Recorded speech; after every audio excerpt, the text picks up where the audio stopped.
Okay, start ചെയ്യാം. അപ്പോൾ ആറാമത്തെ ചാപ്റ്ററാണ് eyes in the sky and analysis of information. ആകാശക്കണ്ണുകളും അറിവിൻ്റെ വിശകലനവും. ഓക്കെ, കഥ കേട്ടാൽ മതി കേട്ടോ, സംഭവം മനസ്സിലാക്കി വെച്ചാൽ മതി. ഇപ്പോൾ ഇംഗ്ലീഷിൽ ജസ്റ്റ് പറയാം. You have understood how the surface features of the earth are depicted on maps and analysed. അപ്പോൾ നമുക്ക് കാണാൻ പറ്റും, ഒരുപാട് മാപ്പുകളൊക്കെ നമ്മൾ കണ്ടിട്ടില്ലേ. നമ്മളിപ്പോൾ ഒരുപാട് മാപ്പുകൾ യൂസ് ചെയ്യുന്നുണ്ട്.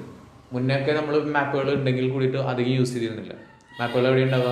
സാധാരണ എവിടെ പണ്ടൊക്കെ മാപ്പ് ഉണ്ടായിരുന്നത്? സ്കൂളുകളിലല്ലേ. സ്കൂളുകളിൽ ഗ്ലോബും ആ മാപ്പും കാര്യങ്ങളൊക്കെ ഉണ്ടാവും. പക്ഷേ നമ്മൾ യൂസ് ചെയ്യാറുണ്ടായിരുന്നില്ല. പക്ഷേ ഇപ്പോൾ നമ്മൾ എന്ത് ചെയ്യുന്നുണ്ട്? ഫ്രീക്വൻ്റ് ആയിട്ട് ഇടയ്ക്കിടയ്ക്ക് എന്ത് ചെയ്യുന്നുണ്ട്? മാപ്പുകൾ യൂസ് ചെയ്യുന്നുണ്ട്. എപ്പോഴാണ് മാപ്പ് യൂസ് ചെയ്യുന്നത്? വഴി തെറ്റി കഴിഞ്ഞാലൊക്കെ നമ്മൾ മാപ്പ് യൂസ് ചെയ്യുന്നുണ്ട്. ഇപ്പോൾ ഗൂഗിൾ മാപ്പൊക്കെ വെച്ചിട്ട് നമ്മൾ സ്ഥലങ്ങളിലൊക്കെ പോകാറുണ്ട്. അപ്പോൾ ഇതിൽ മലയാളത്തിൽ പറയുന്നതാണ്, ഭൗമോപരിതല സവിശേഷതകളെ ഭൂപടങ്ങളിൽ ചിത്രീകരിക്കുന്നതും തുടർന്ന് വിശകലനം ചെയ്യുന്നതും സംബന്ധിച്ചിട്ടുള്ള വസ്തുതകൾ നിങ്ങൾ ഇതിനോടകം മനസ്സിലാക്കിയല്ലോ. ഓൾറെഡി നിങ്ങൾക്ക് അറിയാലോ, മുന്നേ മാപ്പുകളെ കുറിച്ചിട്ടൊക്കെ അറിയാലോ. മാപ്പുകൾ നമ്മൾ വരച്ചിട്ടുണ്ടാക്കുന്നുണ്ട്, എന്തിനൊക്കെയാണ് ഉപയോഗിക്കുന്നത് എന്നുള്ളതൊക്കെ നമുക്ക് അറിയാലോ. Okay, the advancement in the field of science and technology have made information gathering, map making and subsequent analysis easier and more efficient. അപ്പോൾ ഇവിടെ പറയുന്നത് എന്താ വെച്ച് കഴിഞ്ഞാൽ, സാങ്കേതിക വിദ്യയിലുണ്ടായിട്ടുള്ള വളർച്ച ഭൗമ വിവരങ്ങളുടെ ശേഖരണം, ഭൂപടങ്ങൾ തയ്യാറാക്കൽ, തുടർന്നുള്ള വിശകലനം എന്നിവ കൂടുതൽ അനായാസവും കാര്യക്ഷമമാക്കുന്നു. എൻ്റെ ഇതിലുണ്ട് സാങ്കേതിക വിദ്യ ഉണ്ടല്ലോ, ഇൻഫർമേഷൻ ടെക്നോളജി എന്ന് പറയുന്ന സംഭവം, അത് വളരെ വികസിച്ചിട്ടില്ല. ഇപ്പോൾ നമുക്കറിയാൻ പറ്റും, ഇപ്പോൾ ക്ലാസ് റൂമൊക്കെ എന്താണ് ഹൈടെക് ആയില്ലേ. എന്താണ് എല്ലാതും സൂമിലും ഗൂഗിൾ മീറ്റിലൊക്കെയാണ് ക്ലാസ് വരുന്നത്. അപ്പോൾ അത്രത്തോളം വികസിച്ചിട്ടുണ്ട്. അപ്പോൾ സാങ്കേതിക വിദ്യയിലായി ഉണ്ടായിട്ടുള്ള വളർച്ച ഭൗമ വിവരണം വെച്ചിട്ട് ഭൂമിയുടെ വിവരണത്തിനെയാണ് ഭൗമ വിവരണം എന്ന് പറയുന്നത് കേട്ടോ. അല്ലെങ്കിൽ ഭൗമ വിവരങ്ങളുടെ ശേഖരണം, അതൊക്കെ ശേഖരിക്കാനായിട്ട്, ഇൻഫർമേഷൻസ് ഗ്യാദർ ചെയ്യാനായിട്ട്, പിന്നെ ഭൂപടങ്ങൾ മാപ്പുകൾ ക്രിയേറ്റ് ചെയ്യാനായിട്ട്, പിന്നെ അത് അനലൈസ് ചെയ്യുക, വിശകലനം ചെയ്യാനൊക്കെ ആയിട്ട് നമ്മളെ സഹായിക്കുന്നുണ്ട്. Okay, though this lesson you can understand how the launching of satellites and the use of computer softwares for the analysis of geospatial data making learning geography more human centered. അപ്പോൾ ഇതിൽ പറയുന്നത്, ഈ ഒരു ചാപ്റ്ററിൽ നിങ്ങൾ മെയിനായിട്ട് പഠിക്കുന്നത് എന്താണെന്ന് വെച്ച് കഴിഞ്ഞാൽ, നോക്കാം എന്തൊക്കെയാണ് പഠിക്കുന്നത്. റൈറ്റ്, കൃത്രിമ ഉപഗ്രഹങ്ങൾ. നമ്മൾ ഉപഗ്രഹങ്ങളെ കുറിച്ച് കേട്ടിട്ടില്ലേ? ഭൂമിയുടെ ഉപഗ്രഹം ഏതാ? ചന്ദ്രനാണ്. അത് കൃത്രിമല്ലേ? ആണോ? നമ്മൾ ഉണ്ടാക്കി വെച്ചിട്ടുള്ളതാണോ? അല്ല, അതെന്താണ്? നാച്ചുറൽ ആയിട്ടുള്ളതാണ്. അതുപോലെ തന്നെ കൃത്രിമമുണ്ട്. കൃത്രിമം എന്ന് പറഞ്ഞു കഴിഞ്ഞാൽ മനുഷ്യന്മാർ ഉണ്ടാക്കി വെക്കുന്ന എന്ന് പറയുന്നതാണ് ഉപഗ്രഹത്തിനാണ് നമ്മൾ കൃത്രിമ ഉപഗ്രഹങ്ങൾ എന്ന് പറയുന്നത്. ഇത് എങ്ങനെ എത്തിക്കുക? എവിടേക്ക്? എങ്ങനെ അപ്പുറത്ത് കൊണ്ട് വെക്കുക?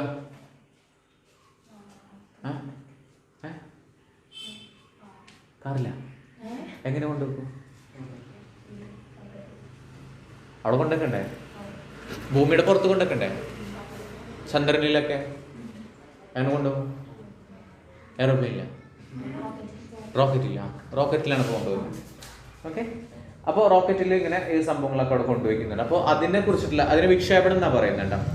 ഉപഗ്രഹങ്ങൾ വിക്ഷേപണം ചെയ്യുക. ഓക്കെ, അതവിടെ കൊണ്ടുവച്ചാൽ മാത്രം പോരാ, അതിൻ്റെ ഇൻഫർമേഷൻസ് നമ്മുടെ ഒരു കമ്പ്യൂട്ടർ സെൻറ്റർ വെച്ചിട്ട്, കമ്പ്യൂട്ടർ സെൻറ്റർ അല്ല, കമ്പ്യൂട്ടർ കേന്ദ്രമായിട്ട് വെച്ചിട്ട് അതിൻ്റെ ഇൻഫർമേഷൻസ് നമ്മൾ ഗ്യാദർ ചെയ്യുകയും ചെയ്യണം. അതപ്പോൾ എങ്ങനെയാണ് ഇത്തരത്തിലുള്ള കാര്യങ്ങളൊക്കെ നടക്കുന്നത് എന്നുള്ളതാണ് നമ്മൾ ഈ ഒരു ചാപ്റ്ററിൽ പഠിക്കുന്നത്. ഓക്കെ, ആദ്യമായിട്ട് പറയുന്നത് റിമോട്ട് സെൻസിങ് ആണ്. റിമോട്ട് എന്ന് പറഞ്ഞാൽ എന്തുട്ടാ?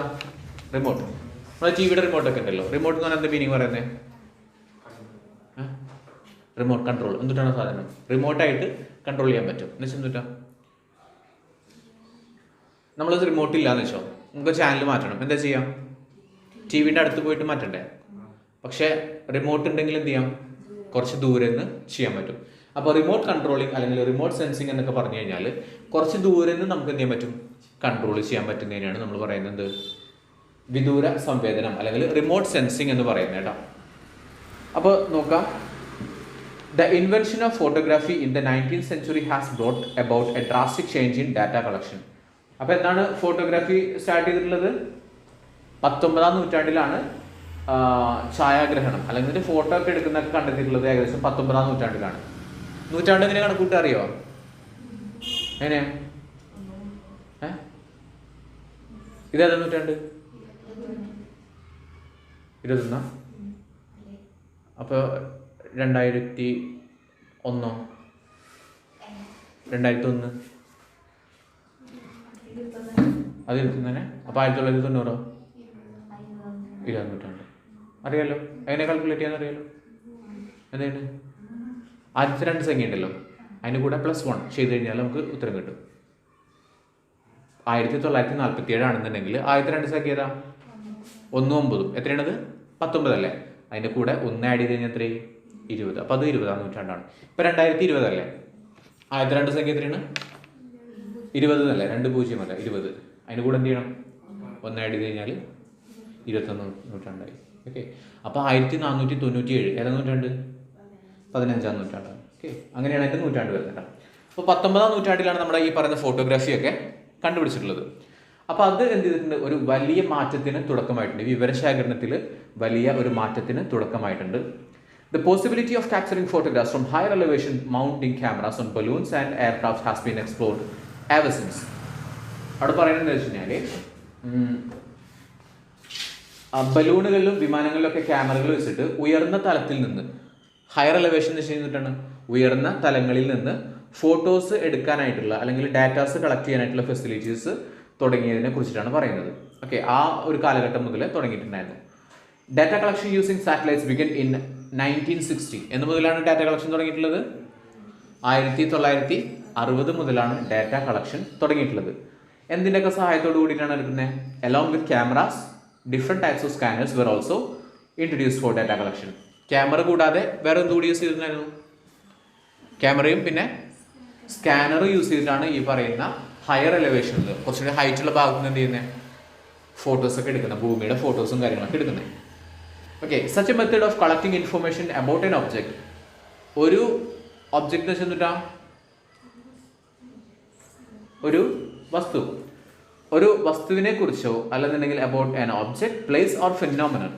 ഒരു വസ്തുവിനെ കുറിച്ചോ അല്ലെങ്കിൽ ഒരു പ്ലേസിനെ കുറിച്ചോ, പ്ലേസ് എന്ന് വെച്ചാൽ സ്ഥലത്തിനെ കുറിച്ചിട്ടോ, അല്ലെങ്കിൽ ഒരു ഫിനോമിനൻ, ഫിനോമിനൻ മീൻസ് പ്രതിഭാസം, പ്രതിഭാസത്തെ കുറിച്ചിട്ടുള്ള ഇൻഫർമേഷൻസ് നമ്മുടെ ഡയറക്റ്റ് ഫിസിക്കൽ കോണ്ടാക്ട് ഇല്ലാതെ എടുക്കുന്നതിനാണ് എന്ത് പറയുന്നത്? റിമോട്ട് സെൻസിങ് എന്ന് പറയുന്നത്. മനസ്സിലായോ? ക്യാച്ച് ചെയ്യാൻ പറ്റിയില്ലേ? അതായത് നമ്മൾക്ക് ഡയറക്റ്റ് അവിടെ പോയിട്ട് ചെയ്യേണ്ട ആവശ്യമില്ല. ഓക്കെ. അതായത് ഒരു വസ്തുവിനെയോ പ്രദേശത്തെയോ പ്രതിഭാസത്തെയോ സംബന്ധിക്കുന്ന വിവരങ്ങൾ സ്പർശബന്ധം കൂടാതെ ശേഖരിക്കുന്ന രീതിയാണ് വിദൂര സംവേദനം എന്ന് പറയുന്നത്. നമുക്ക് ഈ റോക്കറ്റ് മേലേക്ക് അയക്കുന്ന സമയത്ത് നമ്മളും കൂടെ പോകേണ്ട ആവശ്യമുണ്ട്? അതിൻ്റെ കൂടെ ഇല്ല. എന്ത് ചെയ്യാൻ പറ്റും? നമുക്കതിനെ ഐഡിയാസ് ഒക്കെ ക്യാപ്ചർ ചെയ്യാനായിട്ട് പറ്റും. ഇനി പറയുന്നത് devices used for data collection in remote sensing are called sensors. അപ്പോൾ ഇത്തരത്തിൽ ഏതൊക്കെ ഉപകരണങ്ങൾ വെച്ചിട്ട് നമ്മൾ ഈ പറയുന്ന ഡാറ്റാസ് കളക്ട് ചെയ്യുന്നത്? ക്യാമറ അല്ലെങ്കിൽ സ്കാനർ. ഓക്കെ. അപ്പോൾ devices used for data collection in remote sensing are called sensors. ഇത്തരത്തിലുള്ള ഉപകരണങ്ങളെയാണ്, അതായത് വിവരശേഖരണത്തിന് വേണ്ടിയിട്ട് എന്തൊക്കെ ഉപകരണങ്ങളാണോ ഉപയോഗിക്കുന്നത്, ക്യാമറയാണോ സ്കാനറാണോ, ഈ സംഭവങ്ങളെയാണ് എന്ത് പറയുന്നത്? സെൻസറുകൾ എന്ന് പറയുന്നത്. മലയാളത്തിൽ എന്താ വിധത്തിലുള്ള സംവേദകങ്ങൾ എന്ന് പറയുന്നത്. സംവേദകങ്ങൾ അല്ലെങ്കിൽ സെൻസർ എന്ന് പറയുന്നത്. നമ്മൾ നേരത്തെ പറഞ്ഞു ക്യാമറകളും സ്കാനറുകളും എന്താണ്? സെൻസേഴ്സാണ് അല്ലെങ്കിൽ സംവേദകങ്ങളാണ്.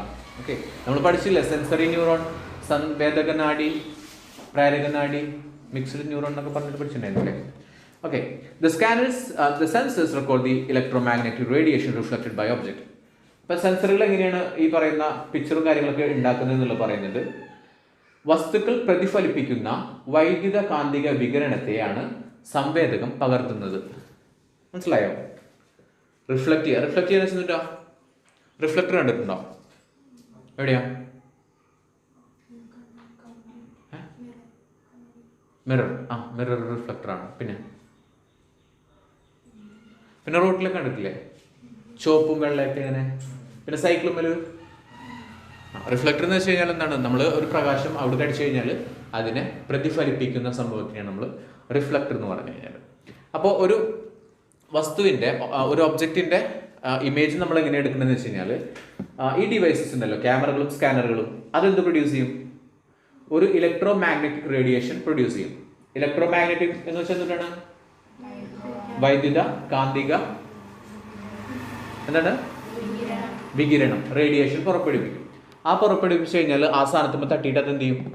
തിരിച്ച് വരും. അപ്പോഴാണ് എന്ത് ചെയ്യാൻ പറ്റുന്നത്? അതെന്താണ് ആ വസ്തു എന്നുള്ളത് ഇമാജിൻ ചെയ്യാൻ പറ്റുന്നത്. ഈ വവ്വാലുണ്ടല്ലോ, വവ്വാൽ ഇതുപോലെ ചെയ്യുന്നത്. വവ്വാല് ഒരു റേഡിയേഷൻ അല്ലെങ്കിൽ ഒരു സൗണ്ടാണ്, സൗണ്ട് വേവ്സ് ഉണ്ടാക്കുന്നത്. ഈ സൗണ്ട് വേവ്സ് ഉണ്ടാക്കുന്നു. അപ്പോൾ ഈ സൗണ്ട് വേവ്സ് പോയിട്ട് എലിയോ പൂച്ചയോ അതുപോലൊക്കെ തട്ടിയിട്ട് എന്ത് ചെയ്യും, തിരിച്ചു വരും. അപ്പോഴാണ് വവ്വാലിന് മനസ്സിലാവുന്നത് അത് എലിയാണോ പൂച്ചയാണെന്നുള്ളത്. അത്തരത്തിലുള്ളൊരു ഫെസിലിറ്റിയാണ് അവർക്ക് ഉള്ളത്. അപ്പോൾ അതേപോലെ തന്നെ നമ്മുടെ ഈ പറയുന്ന ഇലക്ട്രോ മാഗ്നറ്റിക് ഇൻഡക്ഷൻ അല്ല പറഞ്ഞേ, അല്ല റേഡിയേഷൻ അല്ലേ, ഇലക്ട്രോ മാഗ്നറ്റിക് റേഡിയേഷൻ. അപ്പോൾ അതിലൂടെയാണ് വസ്തുക്കൾ തിരിച്ച് നമുക്കതിൻ്റെ പിക്ചറും കാര്യങ്ങളൊക്കെ നമുക്ക് കിട്ടുന്നത്. The carrier on which sensors are fixed is called platform. സെൻസറുകൾ ഏതൊക്കെയാണ്? സെൻസറുകൾ എന്ന് പറഞ്ഞാൽ ഏതൊക്കെയാണ്? ക്യാമറകളും സ്കാനറുകളും. ആ സാധനം എവിടെയെങ്കിലും വെക്കണ്ടേ? ആ വെക്കുന്ന സ്ഥലത്തിന് പറയുന്നതാണ് പ്ലാറ്റ്ഫോം. പ്ലാറ്റ്ഫോം എന്ന് പറഞ്ഞാൽ ഇംഗ്ലീഷ് മലയാളത്തിൽ എന്താ കൊടുത്തിട്ടുള്ള? പ്ലാറ്റ്ഫോം തന്നെയാണ് കൊടുത്തിട്ടുള്ളത്. ഓക്കെ, അപ്പോൾ പ്ലാറ്റ്ഫോം എന്ന് പറയുന്നതാണ് ക്യാമറകളാണെങ്കിലും സെൻസറുകളായിട്ടുള്ള ക്യാമറകളോ അല്ലെങ്കിൽ സ്കാനറുകളോ എവിടെയാണോ വെക്കുന്നത് അതിനെ പറയുന്നതാണ് platform. Sensors can be installed on balloons, aircrafts and satellites. എവിടേക്ക് വെക്കാൻ പറ്റും? ക്യാമറകളും സ്കാനറുകളും അല്ലെങ്കിൽ സെൻസേഴ്സ് എവിടേക്ക് വെക്കാൻ പറ്റും? ഒന്നുകിൽ വിമാനങ്ങളിൽ വെക്കാൻ പറ്റും, ബലൂണുകളിൽ വെക്കാൻ പറ്റും. എന്ത് ബലൂണിലാണ് നമ്മൾ വെക്കുക? ഹൈഡ്രജൻ ബലൂണിൽ വെക്കാൻ പറ്റും. പിന്നെ ഉപഗ്രഹങ്ങൾ, ഇതിലൊക്കെ നമുക്ക് സംവേദകങ്ങൾ അല്ലെങ്കിൽ സെൻസേഴ്സിനെ നമുക്ക് വെക്കാനായിട്ട് പറ്റും. Okay, based on the source of energy and the platform, remote sensing can be classified as follows. അപ്പോൾ ഊർജ്ജ ഉറവിടം, അതായത് നമ്മൾ ഈ ബഹിരാകാശത്തേക്ക് വിടുന്ന കൃത്രിമ ഉപഗ്രഹങ്ങൾ വർക്ക് ചെയ്യണമെന്നുണ്ടെങ്കിൽ അതിന് പവർ വേണ്ടേ? കറണ്ട് കൊടുക്കാൻ പറ്റും നമുക്ക്? കറണ്ടിൻ്റെ വയർ കണക്ട് ചെയ്യാൻ പറ്റുമോ? അപ്പോൾ എന്ത് ചെയ്യേണ്ടി വരും? വേറൊരു ടൈപ്പ് ഓഫ് ഊർജ്ജ സ്രോതസ് വേണ്ടി വരും. എന്തായിരിക്കാം അവിടെ ഊർജ്ജ സ്രോതസ് കൊടുക്കുന്നുണ്ടാവുക? എന്തായിരിക്കും അവിടെ ബഹിരാകാശത്ത്? എങ്ങനെയാ ബാറ്ററി വെക്കാൻ പോവുക? ബാറ്ററി എങ്ങനെയാ? സോളാർ. സൂര്യനില്ല അവിടെ, അപ്പോൾ സോളാർ എനർജി യൂസ് ചെയ്യാൻ പറ്റും. ഓക്കെ, അപ്പോൾ ഇവിടെ പറയുന്നുണ്ട് ഊർജത്തിൻ്റെ ഉറവിടം. അത് മനസ്സിലായല്ലോ? ഊർജം, അതായത് പവർ എവിടെ നിന്നാണോ കിട്ടുന്നത്? പ്ലാറ്റ്ഫോം. പ്ലാറ്റ്ഫോം എന്ന് വെച്ചാൽ എന്താണ്? സംവേദകങ്ങൾ വെക്കുന്ന സ്ഥലം. സംവേദകങ്ങൾ എന്ന് വെച്ചാൽ ഏതൊക്കെയാണ്? ക്യാമറയും സ്കാനറും. അതൊക്കെ വെക്കുന്നതിനെ അടിസ്ഥാനപ്പെടുത്തിയിട്ട് നമ്മുടെ വിദൂര സംവേദനത്തെ അല്ലെങ്കിൽ നമ്മുടെ റിമോട്ട് സെൻസിങ്ങിനെ നമുക്ക് പല രീതിയിൽ തരംതിരിക്കാനായിട്ട് പറ്റും. അപ്പോൾ ഒന്നാമത് പറയുന്നത് classification of remote sensing based on source of energy. ഊർജ്ജ ഉറവിടത്തെ അടിസ്ഥാനമാക്കിയിട്ടുള്ള വർഗീകരണം. അങ്ങനെ രണ്ടായിട്ട് തരംതിരിച്ചിട്ടുണ്ട്. ഏതൊക്കെയാണ്? പാസീവ് റിമോട്ട് സെൻസിങ്ങും ആക്റ്റീവ് റിമോട്ട് സെൻസിങ്ങും. പാസീവ് എന്ന് പറഞ്ഞാൽ എന്തുട്ടാ? പാസീവ് നമ്മൾ ആക്റ്റീവ് വോയിസും പാസീവ് വോയിസും ഒക്കെ ഇംഗ്ലീഷ് പഠിച്ചിട്ടില്ലേ? അങ്ങനെയൊക്കെ ഉണ്ട്. അപ്പോൾ ജസ്റ്റ് നോക്കാം. Remote sensing is carried out with the help of solar energy known as passive remote sensing. അപ്പോൾ ആരുടെ സഹായത്തോടു കൂടിയിട്ടാണ് ചെയ്യുന്നത്? സോളാർ എനർജി അല്ലെങ്കിൽ സൗരോർജ്ജത്തിന്റെ സഹായത്തോടെ നടത്തുന്ന വിദൂര സംവേദനമാണിത്. Okay, here the sensors do not emit energy by itself. അവിടെ എന്ത് ചെയ്യുന്നില്ല? സെൻസറുകൾ എനർജി സ്വന്തമായിട്ട് എന്ത് ചെയ്യുന്നില്ല? പ്രൊഡ്യൂസ് ചെയ്യുന്നില്ല, അല്ലെങ്കിൽ അത് എമിറ്റ് ചെയ്യുന്നില്ല, പുറപ്പെടുവിക്കുന്നില്ല. മനസ്സിലായല്ലോ? പാസീവില് ആരുടെ സഹായത്തോട് കൂടിയിട്ടാണ്? സ്വന്തമായിട്ട് ചെയ്യോ? ഈ പാസീവ് എന്ന് വെച്ച് കഴിഞ്ഞാൽ ഓൾവേസ് മനസ്സിലാക്കുക, ആക്റ്റീവും പാസീവും നോക്കുക. ആക്റ്റീവ് എന്ന് വെച്ച് കഴിഞ്ഞാൽ നമ്മൾ തന്നെ ചെയ്യുന്ന സംഭവമാണ് ആക്റ്റീവ് എന്ന് പറയാം. പാസീവ് എന്ന് പറഞ്ഞാൽ എന്തുട്ടാ? വേറൊരാൾ. ആക്റ്റീവ് സ്മോക്കർ, പാസീവ് സ്മോക്കർ എന്ന് കേട്ടിട്ടുണ്ടോ? ആക്റ്റീവ് സ്മോക്കർ എന്ന് വെച്ച് കഴിഞ്ഞാൽ ഇപ്പോൾ ഞാനിവിടെ ഇരിക്കുകയാണ്, ഞാൻ സിഗരറ്റ് വലിച്ചുകൊടുക്കുക. അപ്പോൾ ആരാ ആക്റ്റീവ് സ്മോക്കർ? ഞാനല്ലേ. അപ്പോൾ ഞാനാണ് ആക്റ്റീവ് സ്മോക്കർ, കാരണം ഞാൻ തന്നെ എനിക്ക് വേണ്ടിയിട്ടാണ് ഇങ്ങനെ വലിച്ചുകൊണ്ടിരിക്കുകയാണ്. സോ എനിക്ക് എന്ത് തരത്തിലുള്ള ക്യാൻസറും കുറേ അസുഖങ്ങളൊക്കെ വരാം. അപ്പോൾ നിങ്ങളിങ്ങനെ വായി നോക്കിയിരിക്കില്ലേ? നിങ്ങൾ ഇതിൻ്റെ പുക കിട്ടുന്നില്ല നിങ്ങൾക്ക്, പക്ഷെ നിങ്ങൾ വലിക്കുന്നില്ലല്ലോ, പക്ഷെ പുക നിങ്ങൾക്ക് കിട്ടുന്നുണ്ട്. അപ്പോൾ നിങ്ങൾ ആരാണ്? പാസീവ് സ്മോക്കേഴ്സാണ്. മനസ്സിലായി? ഇതാണ് ആക്റ്റീവും പാസീവ് എന്ന് പറയുന്നത്. അപ്പോൾ ഇവിടെ പറഞ്ഞ പാസീവ് എന്താ വെച്ച് കഴിഞ്ഞാൽ ഈ കൊണ്ടുപോയ ഉപഗ്രഹം ഉണ്ടല്ലോ, അത് സ്വന്തമായിട്ട് എനർജി എമിറ്റ് ചെയ്യുന്നില്ല, സ്വന്തമായിട്ട് ഊർജം പുറപ്പെടുവിക്കുന്നില്ല. ആരുടെ സഹായം തേടുന്നുണ്ട്? സൂര്യൻ്റെ സഹായം തേടുന്നുണ്ട്. അതുകൊണ്ടാണ് അതിനെ പാസീവ് എന്ന് പറയുന്നത്. ഓക്കെ, ഇനി ആക്റ്റീവ് എന്തായിരിക്കാം അപ്പോൾ? അതായത് പ്രത്യക്ഷ വിദൂര സംവേദനം എന്തായിരിക്കാം? നമ്മൾ നേരത്തെ പറഞ്ഞ പരോക്ഷ വിദൂര സംവേദനമാണ്. പ്രത്യക്ഷ എന്തായിരിക്കും? ഈ കൊണ്ടുപോയിട്ടുള്ള എന്നിട്ട് ഉപഗ്രഹങ്ങൾ എന്ത് ചെയ്യുന്നുണ്ടാവും? സ്വന്തമായിട്ട് വൈദ്യുതി അല്ലെങ്കിൽ നോക്കാം, ജസ്റ്റ് ഒന്ന് വായിച്ചു നോക്കാം.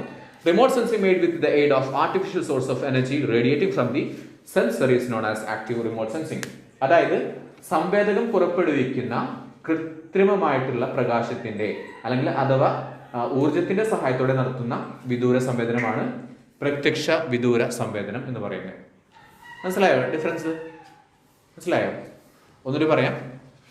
നമ്മൾ സ്റ്റാർട്ടിങ് പറഞ്ഞത് വിദൂര സംവേദനയെ കുറിച്ചിട്ടാണ് പറയുന്നത്. വിദൂര സംവേദനം എന്ന് പറഞ്ഞു കഴിഞ്ഞാൽ ഇനെ ലോങ് ഡിസ്റ്റൻസിൽ ഇരുന്നുകൊണ്ട് നമുക്ക് എന്ത് ചെയ്യാൻ പറ്റും, ഈ സംഭവങ്ങളൊക്കെ കൺട്രോൾ ചെയ്യാൻ പറ്റുന്നുണ്ടെങ്കിൽ അതിനാണ് എന്ന് പറയുന്നത് റിമോട്ട് സെൻസിങ് എന്ന് പറയുന്നത്. അപ്പോൾ ഒരു ഹയർ എലവേഷനിൽ കുറച്ചും കൂടി ഹൈറ്റുള്ള ഒരു മേഖലയിൽ നിന്നിട്ട് എന്ത് ചെയ്യാൻ പറ്റും, നമുക്ക് താഴത്തെ ഫോട്ടോസും കാര്യങ്ങളൊക്കെ എടുക്കാൻ പറ്റുന്നുണ്ടെങ്കിൽ അതിനെ വിദൂര സംവേദനം അല്ലെങ്കിൽ റിമോട്ട് സെൻസിങ് തന്നെയാണ് പറയുന്നത്. ഒരുപാട് മേഖലകളിൽ ഇത്തരത്തിലുള്ള കാര്യങ്ങൾ ഉപയോഗിക്കപ്പെടുന്നുണ്ട്. ഈ ഉപകരണങ്ങളെ, അതായത് ഏതൊക്കെ ഉപകരണങ്ങളാണ് ഫോട്ടോസ് എടുക്കാനൊക്കെ ആയിട്ട് അല്ലെങ്കിൽ ഇൻഫർമേഷൻ ഗ്യാദർ ചെയ്യാനായിട്ട് യൂസ് ചെയ്യുന്നത്, അതിന് പറയുന്നതാണ് സംവേദകങ്ങൾ അല്ലെങ്കിൽ സെൻസേഴ്സ് എന്ന് പറയുന്നത്. ഈ സെൻസേഴ്സ് എവിടെയാണ് വെക്കുന്നത്, അതിന്റെ ബേസിൽ ആ സാധനത്തിന് പറയുന്നത് പ്ലാറ്റ്ഫോം, അതിന്റെ ബേസിലും അതുപോലെ തന്നെ ഇതിന് ഊർജ്ജം എവിടെ നിന്നാണ് കിട്ടുന്നത് അതിന്റെ ബേസിലും ഇതിനെ എന്തായിട്ട് തരംതിരിച്ചിട്ടുണ്ട്, പലതായിട്ട് തരംതിരിച്ചിട്ടുണ്ട്. ഇവിടെ നമ്മുടെ ഊർജ്ജ ഉറവിടത്തിനെ അടിസ്ഥാനപ്പെടുത്തിയിട്ട് ആക്റ്റീവ് അല്ലെങ്കിൽ പരോക്ഷ വിദൂര സംവേദനം, അല്ല ആക്റ്റീവ് പ്രത്യക്ഷ വിദൂര സംവേദനവും, പാസീവ് എന്ന് പറഞ്ഞു കഴിഞ്ഞാൽ പരോക്ഷ വിദൂര സംവേദനവും ആണ്. മനസ്സിലായോ? അപ്പോൾ പ്രത്യക്ഷം എന്ന് പറഞ്ഞു കഴിഞ്ഞാൽ എന്താണ്, ഈ കൊണ്ടുപോയിട്ടുള്ള സാധനം സ്വയം എന്ത് ചെയ്യും, പ്രകാശം പുറപ്പെടുവിപ്പിക്കും അല്ലെങ്കിൽ ഊർജ്ജം പുറപ്പെടുവിപ്പിക്കും, എന്നിട്ട് അത് വർക്ക് ചെയ്യും. പാസീവ് ആണെന്നുണ്ടെങ്കിൽ ഈ സാധനത്തിന് അതിനുള്ള കഴിവില്ല, അതെന്ത് ചെയ്യും, സോളാർ അതിൻ്റെ സെല്ലുകളും കാര്യങ്ങളൊക്കെ ഉണ്ടാവും, സോളാർ സെൽ ഉണ്ടാവും, അതാരുടെ സഹായം തേടും, സൂര്യപ്രകാശത്തിൻ്റെ സഹായത്തോട് കൂടിയിട്ട് വർക്ക് ചെയ്യുന്നതിനാണ് നമ്മളിതിനെ പാസീവ് റിമോട്ട് സെൻസിങ് എന്ന് പറയുന്നത്. മനസ്സിലായല്ലോ? ഇനി പറയുന്നത് classification of remote sensing based on platform. Platform എന്താണ്? എവിടെയാണോ സ്കാനറുകളും ക്യാമറകളും വെക്കുന്നത് അതിനാണ് പ്ലാറ്റ്ഫോം. അതിനെ അടിസ്ഥാനപ്പെടുത്തിയിട്ട് റിമോട്ട് സെൻസിങ്ങിനെ അല്ലെങ്കിൽ വിദൂര സംവേദനത്തിനെ മൂന്നായിട്ട് തരംതിരിച്ചിട്ടുണ്ട്: terrestrial photography, aerial remote sensing and satellite remote sensing. അതായത് ഭൂതല ഛായാഗ്രഹണം. ഭൂതലം എന്ന് വെച്ചിട്ടുണ്ടെങ്കിൽ ഭൂമിയുടെ തലം, ഭൂമിയിൽ നിന്നിട്ടുള്ള ഛായാഗ്രഹണം, ഫോട്ടോ എടുക്കുന്നത്. പിന്നെ ആകാശീയ വിദൂര സംവേദനം എവിടെ വെച്ചിട്ടാണ്, ആകാശത്ത്. പിന്നെ ഉപഗ്രഹ വിദൂര സംവേദനം അതെവിടെയാണ്, ഭൂമിയുടെ അപ്പുറത്ത് പോയിട്ടുള്ളതാണ് കേട്ടോ. അപ്പോൾ അതിൻ്റെ ഡീറ്റെയിൽ ആയിട്ടൊന്ന് പറയുന്നുണ്ട്. ടെറസ്ട്രിയൽ ഫോട്ടോഗ്രാഫിയാണ് ആദ്യം പറയുന്നത്. The method of obtaining the earth's topography using cameras from the ground is known as terrestrial photography. അപ്പോൾ എന്താണ്, ഭൂപ്രതലത്തിൽ നിന്നും, അതായത് നമ്മൾ ഇവിടുന്ന് സെൽഫിയൊക്കെ എടുക്കൂലേ, അതേപോലെ തന്നെ ഭൂമിയുടെ പ്രതലത്തിൽ നിന്നും ഭൗമോ ഉപരിതലത്തിൻ്റെ ചിത്രങ്ങൾ ക്യാമറ ഉപയോഗിച്ചിട്ട് പകർത്തുന്ന രീതിയാണ് ഭൂതല ഛായാഗ്രഹണം എന്ന് പറയുന്നത്. സാധാരണ നമ്മൾ ഫോട്ടോ എടുക്കുന്ന പാറ്റേൺ തന്നെയാണ്. മനസ്സിലായല്ലോ? ഇനി രണ്ടാമത് പറഞ്ഞത് ആരിയൽ റിമോട്ട് സെൻസിങ് ആണ്. അതെന്താ സംഭവം എന്ന് വെച്ച് കഴിഞ്ഞാൽ, the method of obtaining photographs of the earth surface continuously from the sky by using cameras mounted on aircrafts using as aerial remote sensing. അതായത് വിമാനത്തിൽ ഉറപ്പിച്ചിട്ടുള്ള ക്യാമറകളുടെ സഹായത്തോടെ ആകാശത്ത് നിന്ന് ഭൂപ്രതലത്തിൻ്റെ ചിത്രങ്ങൾ പകർത്തുന്ന രീതിയാണ് ആകാശീയ വിദൂര സംവേദനം. എന്തിലാണ് വെക്കുന്നത്?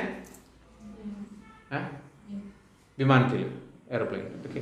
അടുത്ത് പറഞ്ഞത് സാറ്റലൈറ്റ് റിമോട്ട് സെൻസിങ് ആണ്, അല്ലെങ്കിൽ അതിന് പറയുന്നതാണ് ഉപഗ്രഹ വിദൂര സംവേദനം. The process of gathering information using the sensors installed in artificial satellites is known as satellite remote sensing. അതായത് കൃത്രിമ ഉപഗ്രഹങ്ങളിൽ ഘടിപ്പിച്ചിരിക്കുന്ന സംവേദകങ്ങൾ വഴി വിവരശേഖരണം നടത്തുന്ന പ്രക്രിയയാണ് ഉപഗ്രഹ വിദൂര സംവേദനം.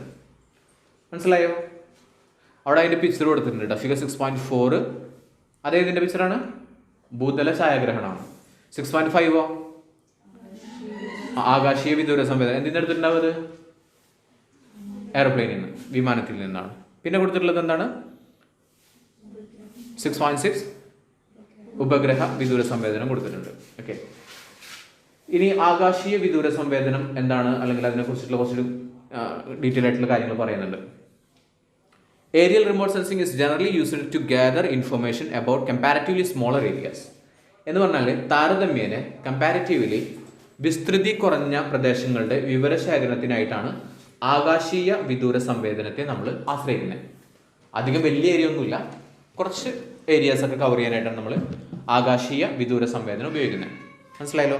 അതിൻ്റെയൊക്കെ ഒരു ഫോമാണ് നമ്മൾ ഈ പറയുന്ന ഇതൊക്കെ ചെയ്യില്ല. നമ്മൾ എന്താണ് ഈ ഫോട്ടോ എടുക്കില്ലേ, ഡ്രോണൊക്കെ വെച്ചിട്ട് ഫോട്ടോ എടുക്കില്ലേ, അതുപോലത്തെ ഒരു പാറ്റേൺ ആണിത്. ഈ ടൈമിൽ, ഈ ബുക്ക് ഇറങ്ങുന്ന ടൈമിൽ ഡ്രോൺ ഒന്നും ഉണ്ടാവില്ല. അതുകൊണ്ടാണ് ഈ പറയുന്നത് വിമാനത്തിലൊക്കെ വെച്ചിട്ടുള്ളത്. ഓക്കെ. ഇനി അതിൽ പറയുന്നത് the advantage of aerial remote sensing is that information of any region can be gathered in accordance with our requirements. നമ്മുടെ ആവശ്യപ്രകാരം ഏത് തരത്തിലുള്ള ഇൻഫർമേഷനും ഏത് പ്രദേശത്തിൻ്റെ ഇൻഫർമേഷനും നമുക്ക് കിട്ടും. മനസ്സിലായോ? ഏതൊക്കെ സ്ഥലത്തിന് ഇൻഫർമേഷൻ വേണോ അതൊക്കെ നമുക്ക് കിട്ടും. Another merit of this method is that contiguous pictures of the areas along the path of the aircraft are made available. എന്ത് ചെയ്യാൻ പറ്റും? തുടർച്ചയായിട്ട് ചിത്രങ്ങൾ എടുക്കാനായിട്ട് പറ്റും. അതും ഒരു പ്രത്യേകതയാണ് കേട്ടോ.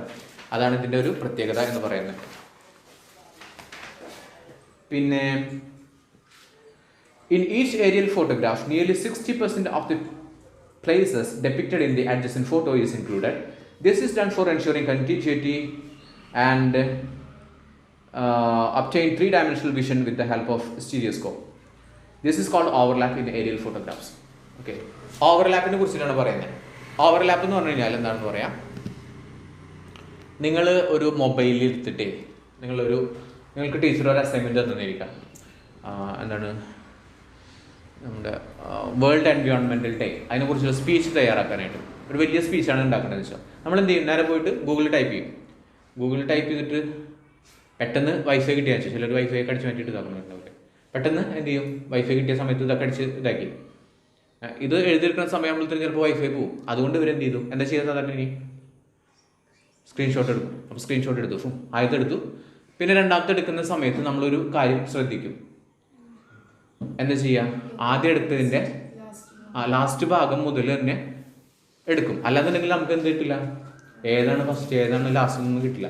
അതുകൊണ്ട് തന്നെ ആദ്യം എടുത്തതിൻ്റെ കുറച്ചും കൂടി മേലേക്ക് വെച്ചിട്ട് അടുത്തെടുക്കും. അതേപോലെ തന്നെ അതിൻ്റെ ലാസ്റ്റ് ഭാഗം വെച്ചിട്ട് അടുത്തെടുക്കും. അതേപോലെ തന്നെയാണ് ഇവിടെ. അതിനാണ് പറയുന്നത് ഓവർലാപ്പിംഗ് എന്ന് പറയുന്ന സംഭവം. ഫോട്ടോ എടുക്കുന്ന സമയത്ത് എന്ത് ചെയ്യും? ഒരു ഫോട്ടോ എടുത്തു, അതിൻ്റെ ഏകദേശം 60% ഭാഗം എന്തിലാണോ അടുത്ത ഫോട്ടോയിലുണ്ടാവും. അതിൻ്റെ ഒരു 60% ഭാഗം അടുത്ത ഫോട്ടോയിലുണ്ടാവും. അതുകൊണ്ട് തന്നെ എന്ത് കിട്ടും? അതിൻ്റെ കണ്ടിന്യൂറ്റി നല്ല രീതിയിൽ കിട്ടും. മനസ്സിലായോ? 60% എന്ന് വെച്ച് കഴിഞ്ഞാൽ ഭൂരിഭാഗം ഉണ്ടല്ലോ. ഐ മീൻ എത്ര ഇതാണ്?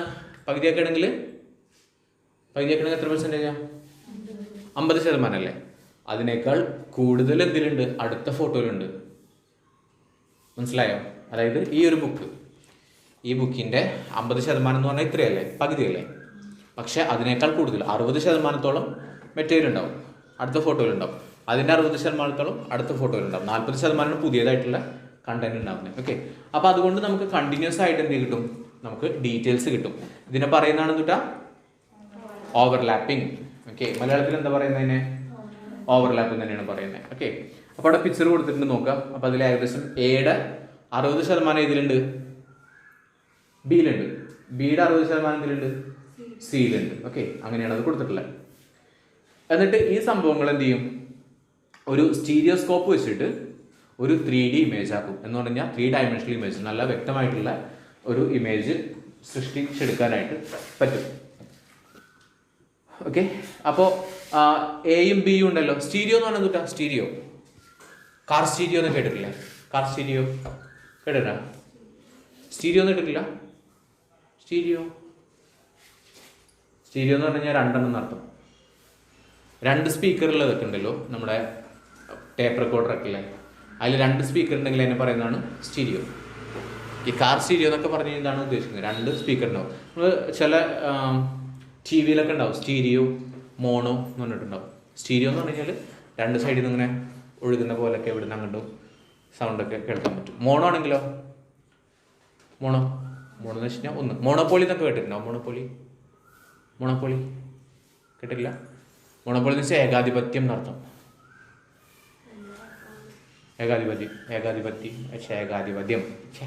ഏകാധിപതി മോണോപോളി. അതായത് കാസിബി ഉണ്ടല്ലോ. കാസിബി നമുക്ക് ആരോ ഇലക്ട്രിസിറ്റി തരുന്നേ? കാസിബി അല്ലേ? അതൊരു മോണോപോളിയാണ് ഇപ്പോൾ ഇവിടെ. കാരണം എന്താ വെച്ച് കഴിഞ്ഞാൽ നമുക്ക് വേറെ സോഴ്സ് ഇല്ല. ഒരു പരിധി വരെ നമുക്ക് ആറിനെ ഇതാക്കാൻ പറ്റും, സോളറൊക്കെ ഇതാക്കാൻ പറ്റും. പക്ഷേ വൈദ്യുതി ഉൽപ്പാദിപ്പിക്കാനായിട്ട് നമ്മുടെ സാധാരണഗതിയിൽ ലൈസൻസ് ഉള്ളത് ആർക്ക് മാത്രമാണ്? കേരള സ്റ്റേറ്റ് ഇലക്ട്രിസിറ്റി ബോർഡായിട്ടുള്ള കാസിബിക്ക് മാത്രമാണ്. അതൊരു മോണോപോളിയാണ്. ഇതിൻ്റെ മോണോപോളി പറഞ്ഞു. സ്റ്റീരിയോ എന്ന് പറഞ്ഞാൽ എന്താണ് അർത്ഥം?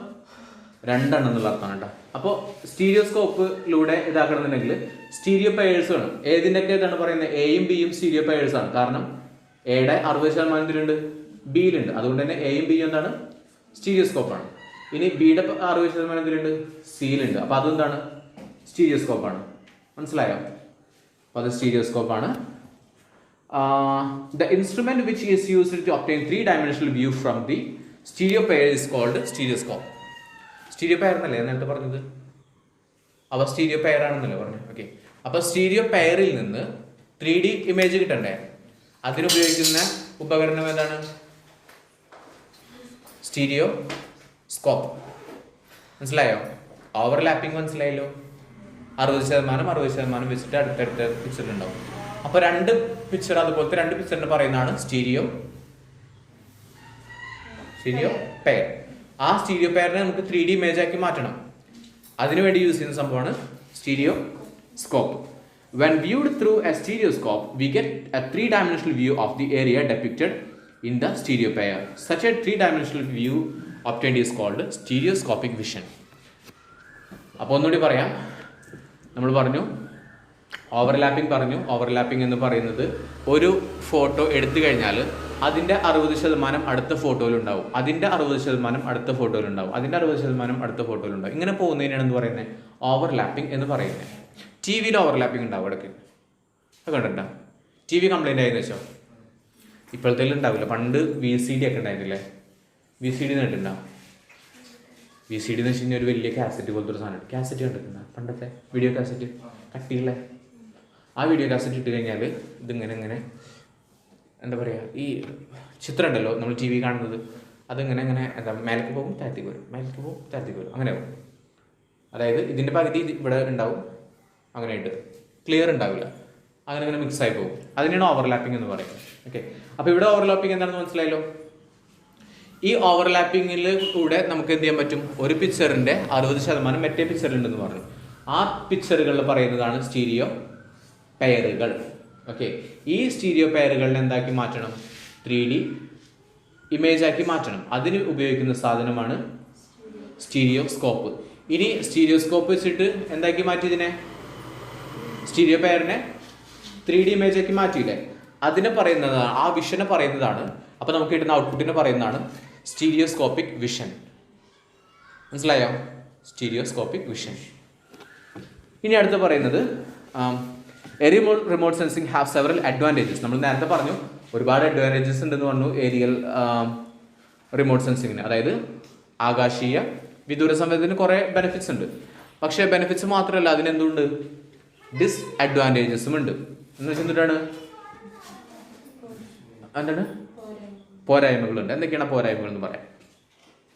ഒന്നാമത്തെ പറയുന്നത് shaking of aircraft affects the quality of photos. അപ്പോൾ എയർപ്ലെയിനിൽ പോകുന്ന സമയത്ത് എയർപ്ലെയിൻ ഇളകൂലേ? ഇളക്കുന്ന സമയത്ത് എന്തുണ്ടാവും? ഫോട്ടോയുടെ ക്വാളിറ്റി എന്താ പറയുക? ഫോട്ടോ എടുക്കുമ്പോൾ എന്താന്ന് പറയുക? ബ്ലറാവും. ഓക്കെ, അപ്പോൾ ബ്ലറായിട്ടുള്ള ഫോട്ടോസ് കിട്ടാനായിട്ടുള്ള സാധ്യതയുണ്ട്. ഓക്കെ, പിന്നെന്താണ്? It's not practical to take photographs of regions that are vast and extensive. വലിയ പ്രദേശങ്ങളുടെ ഫോട്ടോസ് ഒന്നും എന്ത് ചെയ്യാൻ പറ്റില്ല, അധികം ഇത് വെച്ച് എടുക്കാൻ പറ്റില്ല. ഇത് വെച്ചിട്ട് എടുക്കാൻ പറ്റുന്ന എന്താണ്? ചെറിയ ഏരിയയിലുള്ള കവറിങ് മാത്രമേ നടക്കുള്ളൂ. പിന്നെ പറയുന്നത് the aircraft require open space four take off and landing. ഈ എയർക്രാഫ്റ്റ് ഉണ്ടല്ലോ, വിമാനം, അത് കുഞ്ഞിയ സംഭവമല്ലേ? ആണോ? വലിയതല്ലേ? അപ്പോൾ ഇത് ഇറക്കാനും പൊന്തിക്കാനൊക്കെ ഒരു നല്ലൊരു സ്ഥലം വേണ്ട, വലിയ വിശാലമായിട്ടുള്ള സ്ഥലം വേണം. എല്ലായിടത്തും കണ്ണി കൊണ്ടുപോയി പാർക്ക് ചെയ്യാൻ പറ്റില്ല, ഭയങ്കര ഇഷ്യൂ ആണ്. ഓക്കെ, പിന്നെ അത് മാത്രമല്ല, landing the aircraft frequently for refuelling increases the cost. ഇന്ധനം അടിക്കണ്ടേ ഇതിൽ? വിമാനത്തിൽ ഇന്ധനം അടിക്കണ്ടേ? ആ ഇന്ധനം അടിക്കാൻ വേണ്ടിയിട്ട് നിലത്ത് കൊണ്ടുവരണം, എന്നിട്ട് വീണ്ടും അവിടെ കൊണ്ടുപോകണം. അപ്പോൾ അതിനെന്ത് കൂടുതലാണ്? കോസ്റ്റ് കൂടുതലാണ്. അതായത് ഫോട്ടോ എടുക്കണമെന്നുണ്ടെങ്കിൽ കുറേ നേരം അവിടെ നിർത്തിയിട്ടിട്ട് ഫോട്ടോ എടുക്കണം. ഓക്കെ, അപ്പോൾ അത് കഴിഞ്ഞിട്ട് വീണ്ടും എന്ത് ചെയ്യണം? ഇന്ധനം നിറയ്ക്കാൻ വേണ്ടി ഇങ്ങോട്ട് വരണം, മേലേക്ക് അങ്ങോട്ട് പോകണം. അപ്പോൾ അതിനുള്ള കോസ്റ്റ് കൂടുതലാണ്. അപ്പോൾ അതൊക്കെയാണ് ഇതിൻ്റെ പോരായ്മകളായിട്ട് പറയുന്നത്. പിന്നെ പറയുന്നത് with the advent of remote sensing using artificial satellites these limitations have been overcome to a great extent. അപ്പോൾ അതിന് പകരമായിട്ട് വന്നിട്ടുള്ള സംഭവമാണ് എന്തുണ്ട്? Artificial remote sensing. അതിലൂടെ ഇത്തരത്തിലുള്ള കാര്യങ്ങളൊക്കെ പരിഹരിക്കാൻ പറ്റും. ഒന്നാമത്തെ കാര്യം എന്തായിരുന്നു? ഷെയ്ക്കിംഗ് ഉണ്ടാവില്ല മറ്റേതിൽ. രണ്ടാമത്തെ കാര്യം എന്താ? ഷെയ്ക്കിംഗ് ഉണ്ടാവുമായിരിക്കും, പക്ഷെ അധികം കാര്യമായിട്ട് ഉണ്ടാവില്ല. രണ്ടാമത്തെ കാര്യം എന്താ? ചെറിയ ഭാഗം മാത്രമേ ഇതിൽ എടുക്കാൻ പറ്റുള്ളൂ. പക്ഷെ നമ്മുടെ ഇതിലാണെങ്കിലോ വലിയ ഏരിയയിലത്തെ ഫോട്ടോസും കാര്യങ്ങളൊക്കെ നമുക്ക് എടുക്കാനായിട്ട് പറ്റും. ഇനി സാറ്റലൈറ്റ് റിമോട്ട് സെൻസിങ് ആണ് പറയുന്നത് കേട്ടോ. അതിന് ഡീറ്റെയിൽ ആയിട്ടുള്ള കാര്യങ്ങൾ പറയുന്നുണ്ട്. Satellite remote sensing, the process of collecting information using sensors fixed on artificial satellites is called satellite remote sensing. അപ്പോൾ സാറ്റലൈറ്റ് റിമോട്ട് സെൻസിങ് എന്ന് പറഞ്ഞാൽ കിട്ടാം എവിടെ വെക്കുന്നത്? പ്ലേസ് എവിടെയാണ്? കൃത്രിമ ഉപഗ്രഹങ്ങളിലാണ് ഈ പറയുന്ന എന്ത് വയ്ക്കുന്നത്? സെൻസറുകൾ അല്ലെങ്കിൽ അതിന് മലയാളത്തിൽ എന്ന് പറയാം സംവേദകങ്ങൾ വെക്കുന്നത്. The artificial satellites are mainly divided in two types. എന്തായിട്ട് തരംതിരിച്ചിട്ടുണ്ട്? രണ്ടായിട്ട് തരംതിരിച്ചിട്ടുണ്ട്. ഏതൊക്കെയാണ്? Geostationary satellite and sun synchronous satellites എന്ന് പറഞ്ഞു കഴിഞ്ഞാൽ എന്തൊക്കെയാണ്? ഭൂസ്ഥിര ഉപഗ്രഹങ്ങളും അതുപോലെ തന്നെ സൗരസ്ഥിര ഉപഗ്രഹങ്ങളും. ഭൂ എന്ന് പറഞ്ഞാൽ എന്താണ്? ഭൂമി. സൗ എന്ന് പറഞ്ഞാൽ സൗരം, സൗരോർജം എന്നൊക്കെ പറയില്ല, സൂര്യൻ എന്നുള്ള അർത്ഥമാണ്. അപ്പോൾ അത് രണ്ടും എന്താണെന്ന് പറയുന്നുണ്ട്. ആദ്യം പറയുന്നത് ഭൂസ്ഥിര ഉപഗ്രഹങ്ങളാണ്, ജിയോ സ്റ്റേഷനറി സാറ്റലൈറ്റ്സ് ആണ് പറയുന്നത്. ഭൂമിയുടെ ഭ്രമണം രണ്ട് ഇത് പഠിച്ചില്ലേ നമ്മൾ? ഭൂമി ഭ്രമണവും ഉണ്ട്, പിന്നെ എന്താണുള്ളത്? പരിക്രമണം ഉണ്ടെന്ന് പഠിച്ചില്ലേ? അപ്പോൾ ഭൂമിയുടെ ഭ്രമണത്തിനൊപ്പം സഞ്ചരിക്കുന്ന ഉപഗ്രഹങ്ങളാണിവ എന്ന് പറഞ്ഞു കഴിഞ്ഞാൽ ഇത് ഇത്രയേ ഉള്ളൂ കേട്ടോ. അതായത് ഇത് ഭൂമിയാണ് വിചാരിക്കുക. ഭൂമി ഉപഗ്രഹം വേണമല്ലോ. ഉപഗ്രഹം ഇതാണ് ഉപഗ്രഹം. ഭൂമി പരിക്രമണം ചെയ്യാന്ന് വെച്ചാൽ ഇങ്ങനെ കറങ്ങില്ലേ, ഇതിനാണ് പരിക്രമണം എന്ന് പറയുന്നത്. ഓക്കെ, പരിക്രമണം ചെയ്യുക. പരിക്രമണം ചെയ്യുക എന്ന് പറഞ്ഞു കഴിഞ്ഞാൽ ഇതിനെ റൊട്ടേഷൻ എന്നാണ് പറയുന്നത്. മറ്റേ റവല്യൂഷനാണ് കേട്ടോ, റൊട്ടേഷൻ. അപ്പോൾ എന്ത് ചെയ്യുന്നത് വെച്ച് കഴിഞ്ഞാൽ ഇതിൻ്റെ ഫ്രണ്ട് എവിടെയും ഇവിടെ ഇല്ലേ, ഈ ഭാഗമല്ലേ ഫ്രണ്ട് എന്ന് പറഞ്ഞു കഴിഞ്ഞാൽ, അവിടെയാണ് ഇത് വെച്ചിട്ടുള്ളതെന്നിരിക്കാം. ഇത് കറങ്ങുന്ന സമയത്ത് എന്തുണ്ടാവും? അതായത് ഭൂമി തിരിയുന്ന അതേ ഇതിൽ തന്നെ സ്പീഡിൽ തന്നെ ഈ ഉപഗ്രഹം എന്ത് ചെയ്യുന്നുണ്ടാവും? തിരിയുന്നുണ്ടാവും. അപ്പോൾ ഏത് ഭാഗത്ത് ഫോട്ടോ മാത്രമേ കിട്ടുന്നത്? ഈ ഒരു ഭാഗത്തെ ഫോട്ടോ മാത്രമാണ് കിട്ടുന്നുണ്ടാവുക. ഓക്കെ, അതായത് ഭൂമിയുടെ അതേ സ്പീഡിൽ തന്നെ ഇതും തിരിയുന്നുണ്ട്. ഇതിനാണ് എന്ത് പറയുന്നത്? എന്തുപഗ്രഹം? എന്തുപഗ്രഹം എന്ന് പറയുന്നത്? ഭൂസ്ഥിര ഉപഗ്രഹം എന്ന് പറഞ്ഞല്ലോ കേട്ടോ. അപ്പൊ നോക്കിയാൽ അതിന്റെ സഞ്ചാരപാത ഭൂമിയിൽ നിന്ന് ഏകദേശം 36,000 കിലോമീറ്റർ ഉയരത്തിലാണ്. 36,000 കിലോമീറ്റർ ഉയരത്തിലാണ് നമ്മുടെ എന്തുള്ളത്? ഭൂസ്ഥിര ഉപഗ്രഹങ്ങൾ വെച്ചിട്ടില്ല. പിന്നെ ഭൂമിയുടെ 1/3 ഭാഗം നിരീക്ഷണ പരിധിയിൽ വരുന്നു.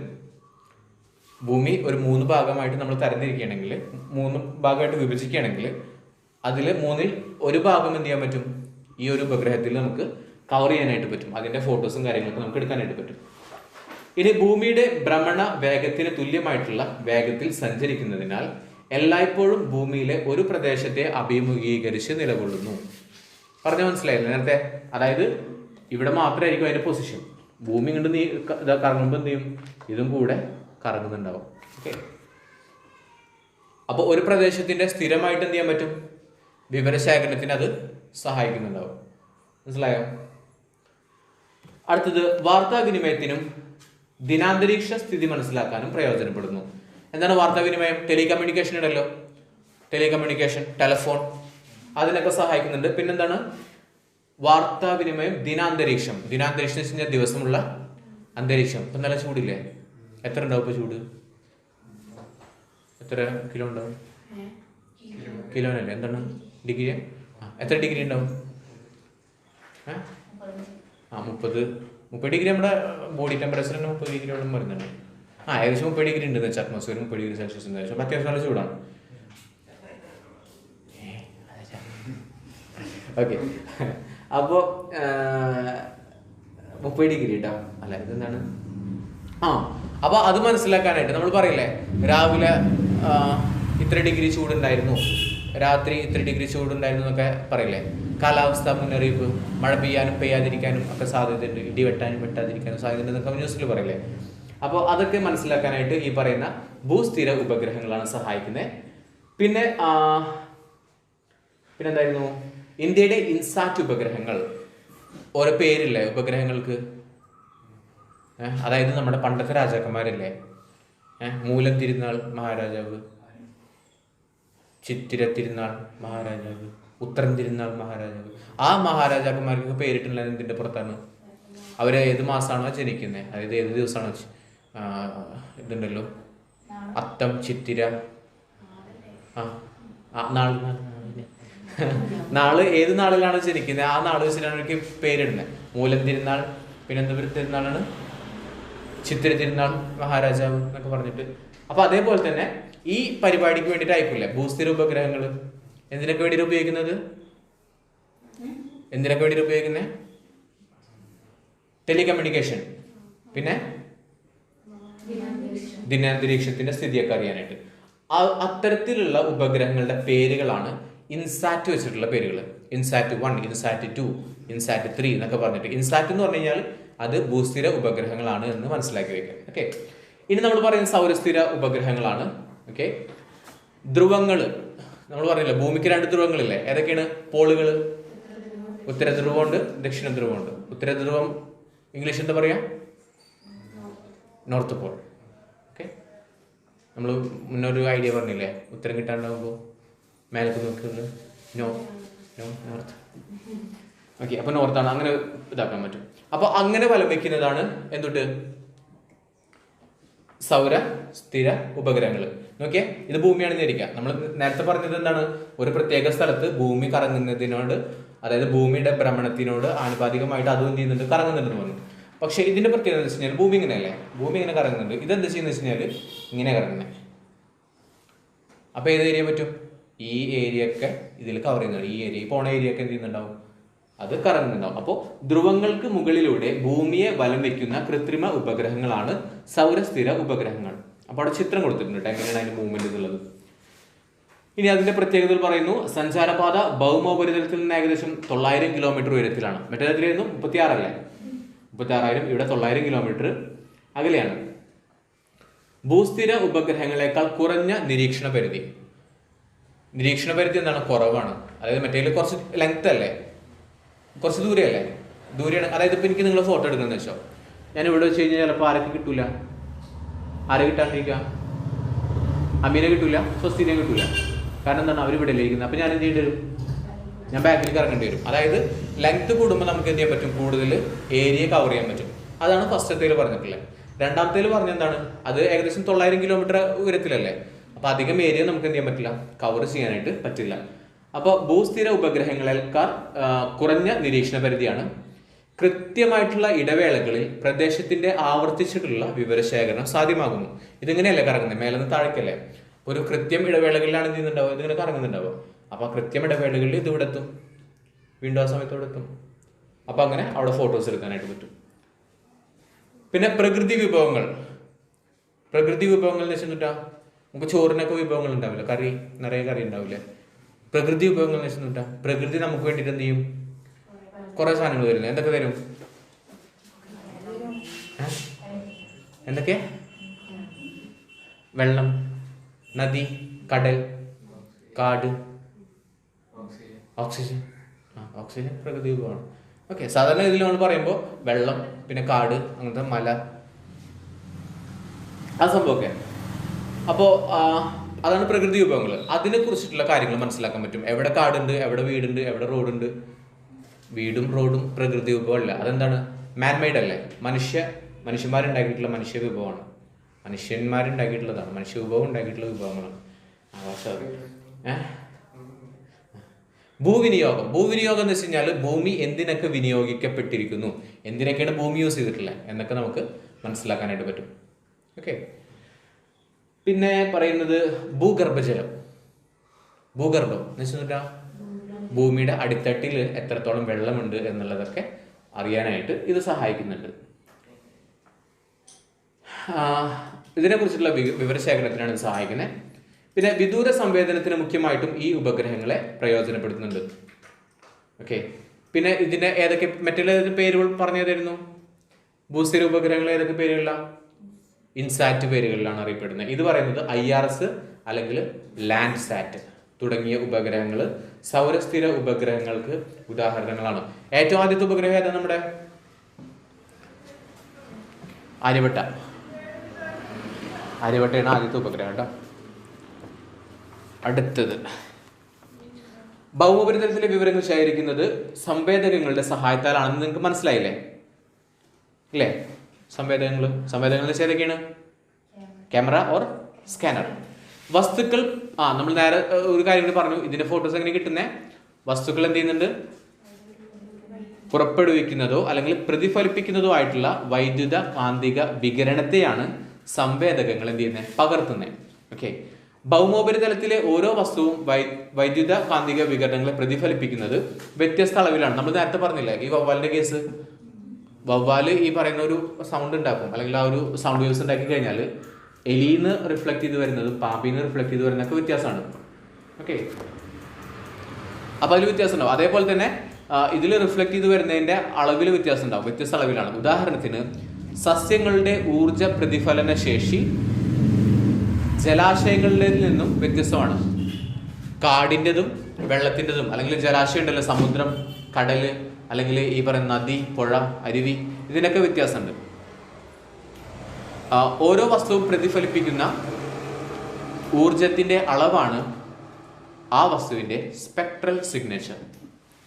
സ്പെക്ട്രൽ സിഗ്നേച്ചർ എന്ന് വെച്ചാൽ എന്താ? അതായത് ഒരു വസ്തു പ്രതിഫലിപ്പിക്കുന്ന എന്തിൻ്റെ അളവാണ്? ഊർജത്തിൻ്റെ അളവാണ് അതിൻ്റെ സ്പെക്ട്രൽ സിഗ്നേച്ചർ. അപ്പോൾ ഓരോ വസ്തുവിൻ്റെയും സ്പെക്ട്രൽ സിഗ്നേച്ചർ എന്തായിരിക്കും? വ്യത്യസ്തമായിരിക്കും. കാടിൻ്റെത് വേറെ ആയിരിക്കും, സസ്യങ്ങളുടേത് വേറെ ആയിരിക്കും, മൃഗങ്ങളുടെ വേറെ ആയിരിക്കും, അതുപോലെ തന്നെ എല്ലാതിൻ്റെയും വ്യത്യാസമായിരിക്കും. മനസ്സിലായല്ലോ? ഇനി കൃത്രിമ ഉപഗ്രഹങ്ങളിൽ ഘടിപ്പിച്ചിട്ടുള്ള സെൻസറുകൾ ഭൂതലത്തിലെ വിവിധ വസ്തുക്കളെ അവയുടെ സ്പെക്ട്രൽ സിഗ്നേച്ചറിന്റെ അടിസ്ഥാനത്തിലാണ് തിരിച്ചറിഞ്ഞിട്ട് വിവരങ്ങൾ സംഖ്യാരൂപത്തിൽ ഭൂതല കേന്ദ്രത്തിൽ തിരിച്ചറിഞ്ഞ് വിവരങ്ങൾ ഭൂതല കേന്ദ്രത്തിലേക്ക് എത്തിക്കുന്നു. അവ കമ്പ്യൂട്ടറിന്റെ സഹായത്താൽ വ്യാഖ്യാനിച്ച് ചിത്രരൂപത്തിലാക്കുന്നു. ഇവയാണ് ഉപഗ്രഹ ചിത്രങ്ങൾ. അപ്പൊ സാറ്റലൈറ്റ് ഇമാജറീസ് എന്ന് പറഞ്ഞാൽ എന്താണ്? നമ്മൾ പറഞ്ഞു എല്ലാത്തിൻ്റെയും സ്പെക്ട്രൽ സിഗ്നേച്ചർ വ്യത്യസ്തമാണ്. അപ്പോൾ സ്പെക്ട്രൽ സിഗ്നേച്ചറിന്റെ അടിസ്ഥാനത്തിലാണ് എന്ത് ചെയ്യുന്നത്? തിരിച്ചറിഞ്ഞിട്ട് വിവരങ്ങൾ എടുക്കുന്നത്. ആ വിവരങ്ങൾ സംഖ്യാരൂപത്തിൽ എന്ത് ചെയ്യും? ഭൂതല കേന്ദ്രം കിട്ടില്ലേ? ഈ വിക്ഷേപങ്ങളൊക്കെ നടത്തില്ലേ, ഉപഗ്രഹങ്ങളൊക്കെ വിക്ഷേപിക്കുന്നത്, അവിടേക്ക് എത്തിക്കുന്നത്. എന്നിട്ട് അവിടെ നിന്നാണ് എന്ത് ചെയ്യുന്നത്? ഉപഗ്രഹ ചിത്രങ്ങൾ ഉണ്ടാക്കുന്നത് കേട്ടോ. ഇനി ഉപഗ്രഹങ്ങളിൽ ഘടിപ്പിച്ചിട്ടുള്ള ഒരു സെൻസറിന് തിരിച്ചറിയാൻ സാധിക്കുന്ന ഭൂതലത്തിലെ ഏറ്റവും ചെറിയ വസ്തുവിന്റെ വലിപ്പമാണ് ആ സെൻസറിന്റെ സ്പേഷ്യൽ റെസൊല്യൂഷൻ. എന്താണെന്നുള്ളതാണ് പറയുന്നത്. ഉപഗ്രഹങ്ങളിൽ ഘടിപ്പിച്ചിട്ടുള്ള ഒരു സെൻസറിന്, ഒരു ക്യാമറയ്ക്ക് തിരിച്ചറിയാൻ സാധിക്കുന്ന ഭൂതലത്തിലെ ഏറ്റവും ചെറിയ വസ്തുവിന്റെ വലിപ്പമാണ് ആ സെൻസറിന്റെ സ്പേഷ്യൽ റെസൊല്യൂഷൻ. റെസൊല്യൂഷൻ കേട്ടിട്ടില്ലേ? ഹൈ റെസൊല്യൂഷൻ, ലോ റെസൊല്യൂഷൻ എന്നൊക്കെ പറയില്ലേ?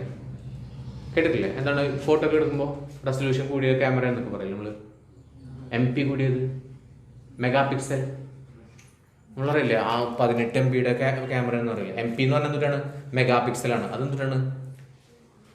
റെസൊല്യൂഷനാണ്. ഓക്കെ, 120 MP, അത് 120 റെസൊല്യൂഷൻ്റെ ക്യാമറയാണ്. അപ്പോൾ അതാണ് അവിടെ പറഞ്ഞിട്ടുള്ളത്. ചിത്രങ്ങൾ ശ്രദ്ധിക്കുക. വ്യത്യസ്ത സ്പേഷ്യൽ റെസൊല്യൂഷനുകൾ ഉള്ള 2 സെൻസറുകൾ ഉപയോഗിച്ച് എടുത്ത ഉപഗ്രഹ ചിത്രങ്ങളാണിവ. ഒന്നാമത്തെ ചിത്രത്തിനായിട്ടും കൂടുതൽ വ്യക്തമായിട്ട് ഏതാ കാണുന്നത്? രണ്ടാമത്തേലല്ലേ? ഓക്കെ, അപ്പൊ അതിനർത്ഥം ഏതിനാണ് സ്പേഷ്യൽ റെസൊല്യൂഷൻ കൂടുതൽ? ഏതിലാണ്? സെക്കൻഡ് വണ്ണിലല്ലേ? ഏറ്റവും ചെറിയത് കാണാൻ പറ്റുന്നുണ്ട്. ഓക്കെ,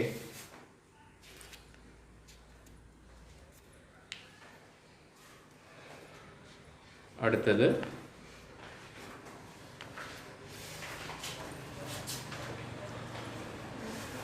റെസൊല്യൂഷനിലുള്ള വ്യത്യാസത്തിനനുസരിച്ച് ഉപഗ്രഹ ചിത്രങ്ങളുടെ വ്യക്തതയിലും വ്യത്യാസമുണ്ടാവാം.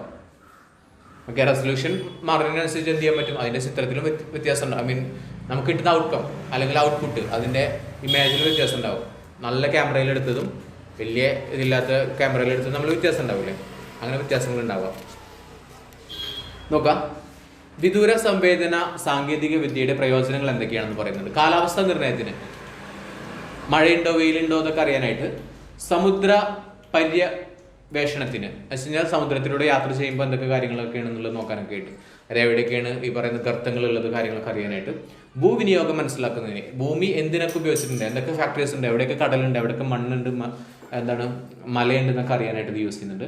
വരൾച്ച ബാധിച്ച പ്രദേശങ്ങൾ, വെള്ളപ്പൊക്ക ബാധിത പ്രദേശങ്ങൾ, ഇതൊക്കെ കണ്ടെത്തുന്നതിനും നമുക്ക് ഇതിന് സഹായിക്കാനായിട്ട് പറ്റും. ഉൾവനങ്ങളിലെ കാട്ടുതീ കണ്ടെത്തുന്നതിനും നിയന്ത്രണ നടപടികൾ സ്വീകരിക്കുന്നതിനും. ഏറ്റവും വലിയ കാട് ഏതാ? ഫ്ലിപ്കാർട്ട് അല്ലേ?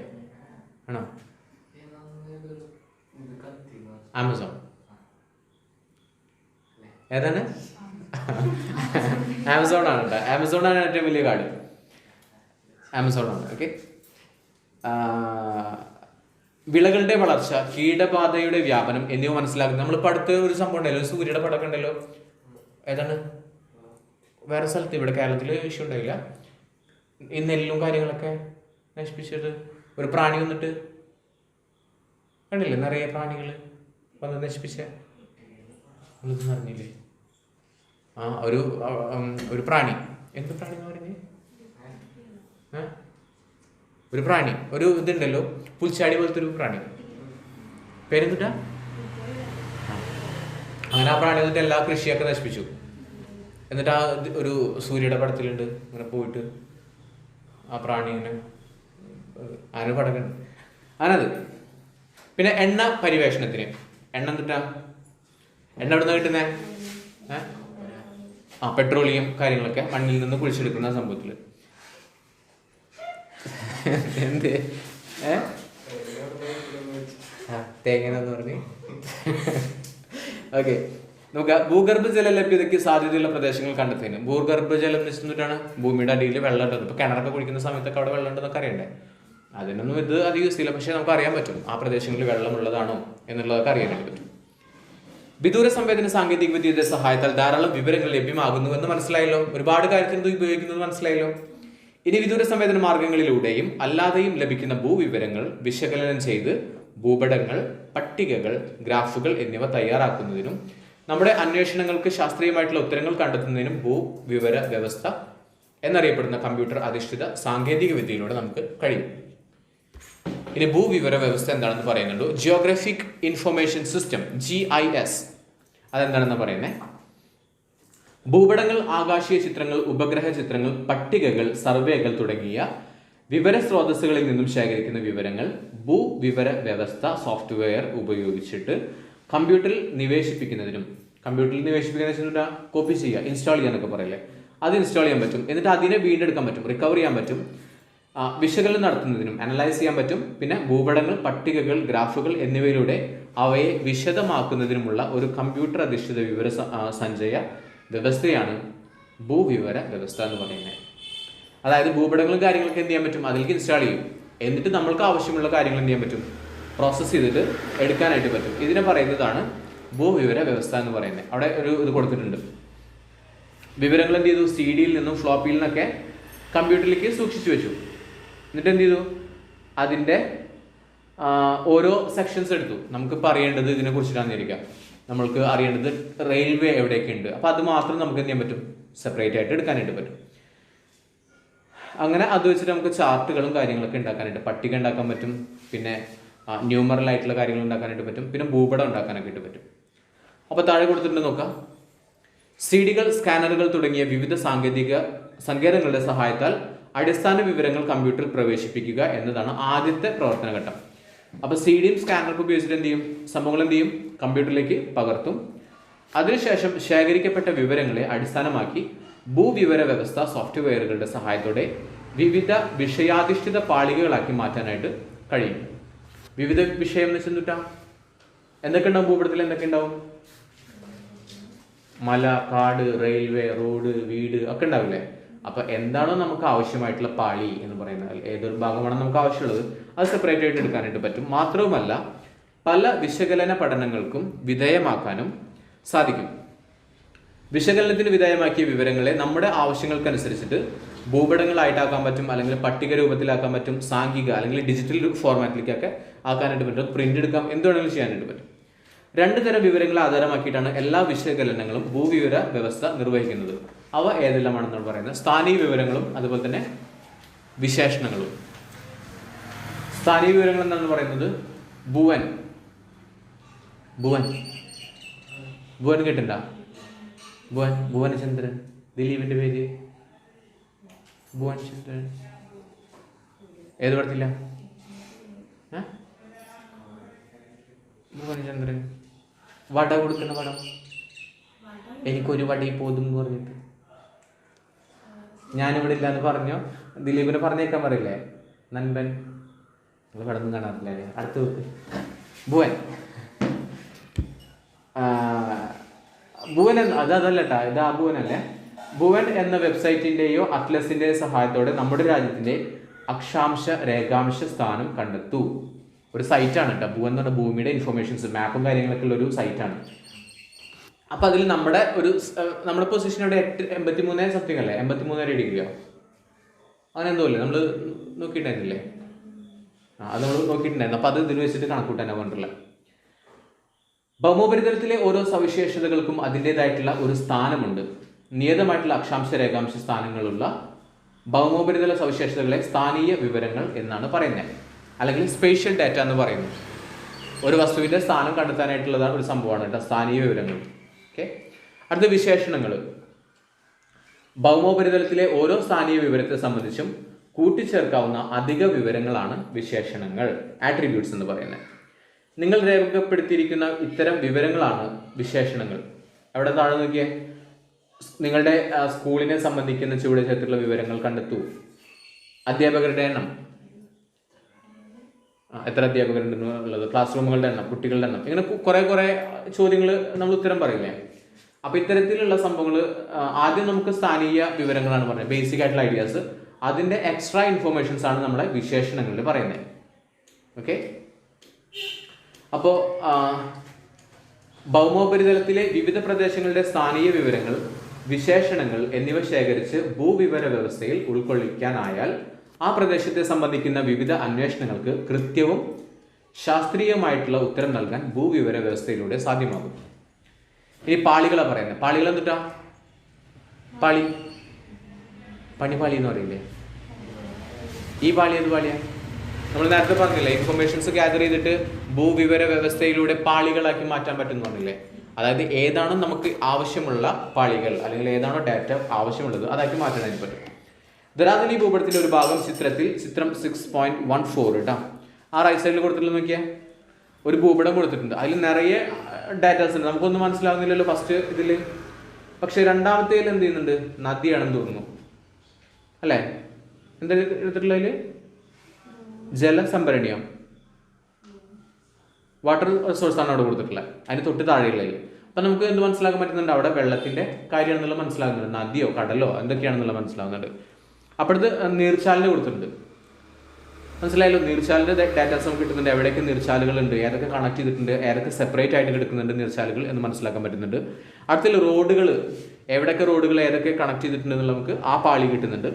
അതുപോലെ തന്നെ വേറെ എന്താ കൊടുത്തിട്ടുള്ളതിൽ? നീർച്ചാൽ തന്നെ വീണ്ടും അതും കൊടുത്തിട്ടുണ്ട്.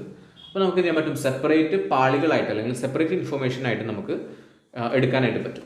ഓക്കെ, അപ്പോൾ നോക്കുക 6.14 കാണിച്ചിരിക്കുന്നത് ശ്രദ്ധിക്കൂ.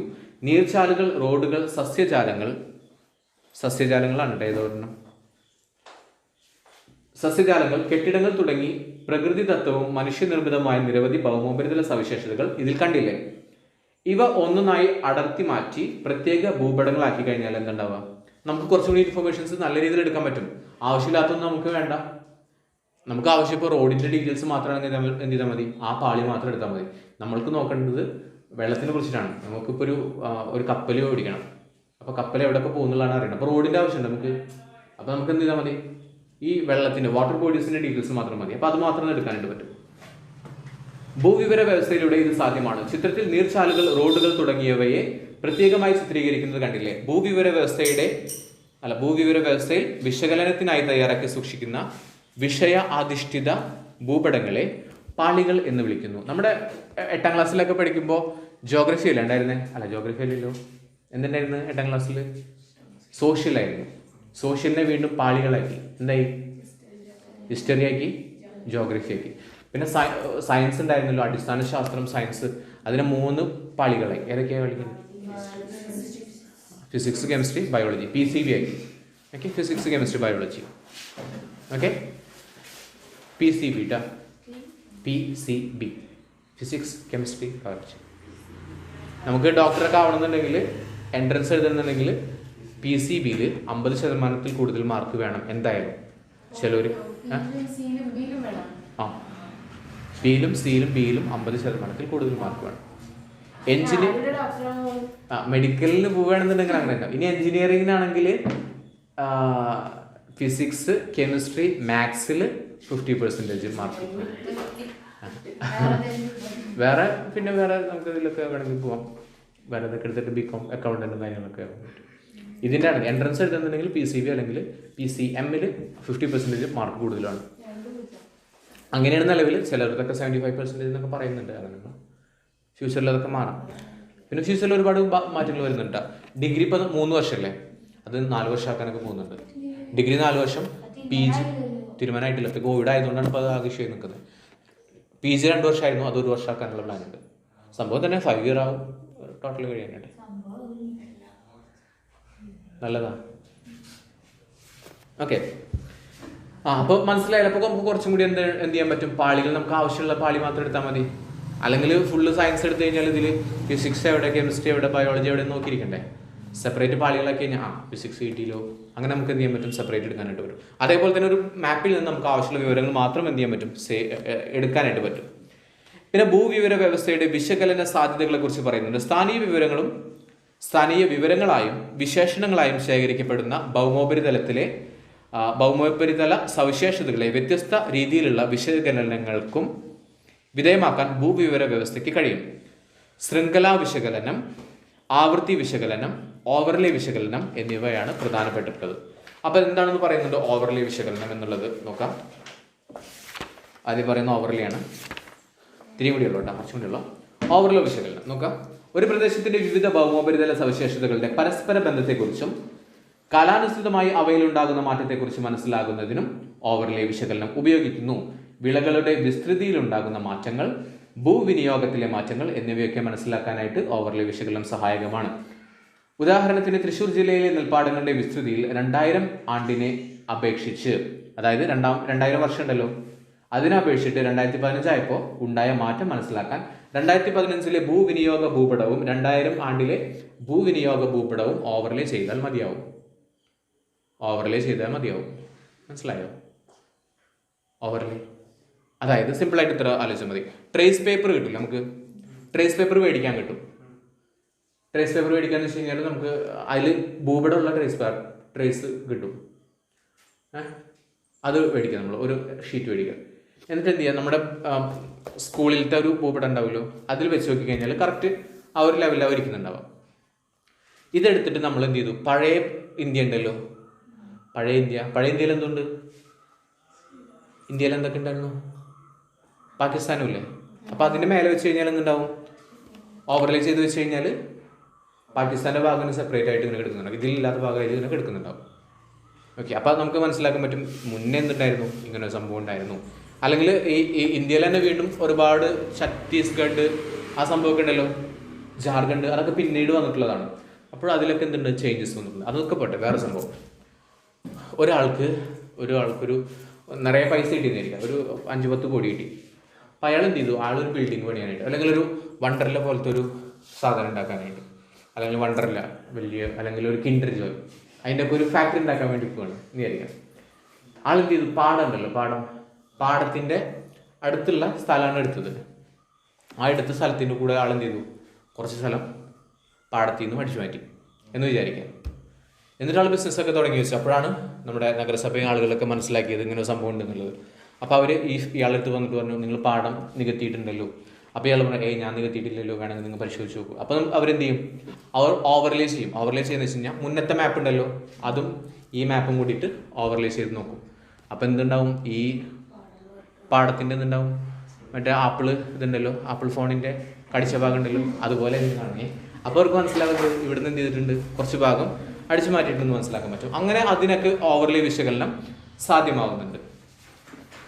ഇനി ആവൃത്തി വിശകലനം എന്താണെന്ന് പറയുന്നുണ്ട്. നിങ്ങളുടെ വിദ്യാലയത്തിന് 3 കിലോമീറ്റർ ചുറ്റളവ് എന്ന് വെച്ചാൽ ഇങ്ങനെ ചുറ്റളവിലുള്ള വീടുകളുടെ എണ്ണം കണ്ടെത്തണമെന്ന് കരുതുക. ഇത്തരം സന്ദർഭങ്ങളിൽ ആവൃത്തി വിശകലന സാധ്യത കാര്യക്ഷമമായിട്ട് ഉപയോഗിക്കാവുന്നതാണ്. നിങ്ങളുടെ വിദ്യാലയം സ്ഥിതി ചെയ്യുന്ന പ്രദേശത്തിന്റെ സ്ഥാനീയ വിവരങ്ങളെ ഭൂവിവര വ്യവസ്ഥയിലൂടെ ആവൃത്തി വിശകലനത്തിന് വിധേയമാക്കുകയാണെങ്കിൽ വിദ്യാലയത്തിന് ചുറ്റും വൃത്താകൃതിയിൽ ഒരു പ്രത്യേക മേഖല സൃഷ്ടിക്കുവാനും ആ മേഖലയിൽ ഉൾപ്പെടുന്ന വീടുകളുടെ എണ്ണം കണക്കാക്കുവാനും സാധിക്കുന്നു. എന്തിനുപയോഗം എന്ന് മനസ്സിലായോ? ജസ്റ്റ് ഇമാജിൻ ചെയ്യാം, നിങ്ങൾ വലുതായി ഒരു മൊബൈൽ ഷോപ്പ് തുടങ്ങാനായിട്ട് പ്ലാൻ ചെയ്തെന്ന് വിചാരിക്കാം. അപ്പോൾ നിങ്ങൾ ഒരു തൃശ്ശൂർ സെൻറ്ററായിട്ട് എടുത്തു. എന്നിട്ട് നിങ്ങൾ ആലോചിക്കണം, മൊബൈൽ ഷോപ്പ് വെച്ച് കഴിഞ്ഞാൽ ലാഭം ഉണ്ടാവുമോ, ഇവിടെ അടുത്ത് എത്ര കട ഉണ്ടാവോ, നമ്മൾ എന്ത് ചെയ്യും, ഓട്ടോ ഷെൽട്ടർ പോകേണ്ടി വരില്ലേ, അല്ലെങ്കിൽ ബൈക്ക് എടുത്തിട്ട് ഫുൾ എന്ത് ചെയ്യേണ്ടി വരും, സെർച്ച് ചെയ്യേണ്ടി വരും. അതിന് പകരം ഈ ആവൃത്തി വിശകലനം ചെയ്യണമെന്നുണ്ടെങ്കിൽ ആ പോയിന്റിൽ നിന്ന് ഒരു 3 കിലോമീറ്റർ എത്രയാണ് നമ്മൾ വെക്കുന്നത്, ആ 3 കിലോമീറ്ററിൻ്റെ ചുറ്റളവിൽ എത്ര വീടുകളോ എന്താണ് നമുക്ക് ആവശ്യം. കിണറുകളാണ് ശേഖരിക്കുന്നുണ്ടെങ്കിൽ കിണറുകളുടെ ഡാറ്റ എടുക്കാൻ പറ്റും, അല്ലെങ്കിൽ പുഴയോ എന്താ എടുക്കണം എന്നുള്ളത് അതിൻ്റെ ഡാറ്റാസ് എടുക്കാൻ പറ്റും. അപ്പോൾ നമ്മൾ ജസ്റ്റ് ഒരു ഇമാജിൻ ചെയ്യുക, മൊബൈൽ ഷോപ്പിനാണെന്നുണ്ടെങ്കിൽ എന്ത് ചെയ്യാൻ പറ്റും, അത്രത്തോളം മൊബൈൽ ഷോപ്പിൻ്റെ ഫുൾ വിവരങ്ങൾ 3 കിലോമീറ്ററിന് ചുറ്റുമുള്ളത് അറിയാനായിട്ട് പറ്റും. ഓക്കെ, അപ്പോൾ അതിനാണ് നമ്മുടെ എന്ത് ചെയ്യുന്നത്, ആവൃത്തി വിശകലനം പറയുന്നത്. ഇതൊരു എക്സാമ്പിൾ പറഞ്ഞു കേട്ടോ. സാധാരണ രീതിയിൽ മൊബൈൽ ഷോപ്പിൻ്റെ ആണെങ്കിൽ എടുക്കാൻ ഉദ്ദേശിക്കുന്നത് വീടുകളും ബാക്കിയുള്ള കാര്യങ്ങളൊക്കെ, എത്ര പോലീസ് സ്റ്റേഷൻ ഉണ്ട് അതറിയാം, എത്ര പെട്രോൾ പമ്പ് ഉണ്ട് എന്നുള്ളത് അറിയാൻ പറ്റും. അതിനൊക്കെയാണ് ആവൃത്തി വിശകലനം സാധ്യമാകുന്നത്. ഇനി നിങ്ങളുടെ പ്രദേശത്തെ 5 മീറ്റർ വീതിയുള്ള റോഡ് സർക്കാരിൻ്റെ തീരുമാനപ്രകാരം 8 മീറ്ററായി വർദ്ധിപ്പിക്കുന്നുവെന്നിരിക്കട്ടെ. ഭൂവിവര വ്യവസ്ഥയിലെ ആവൃത്തി വിശകലന സാധ്യത പ്രയോജനപ്പെടുത്തിയാൽ നിലവിലെ റോഡിന് അനുബന്ധമായി ആവശ്യമായിട്ടുള്ള വീതിയിൽ ഒരു പ്രത്യേക മേഖല സൃഷ്ടിക്കാനാകും. ഇതിലൂടെ എത്രമാത്രം ഭൂമി ഏറ്റെടുക്കേണ്ടി വരുന്നു, എത്ര പേർ ഭവനരഹിതരാകുന്നു എന്നൊക്കെ എളുപ്പത്തിൽ മനസ്സിലാക്കാനായിട്ട് സാധിക്കും. മനസ്സിലായിട്ടില്ലല്ലോ? മനസ്സിലായോ?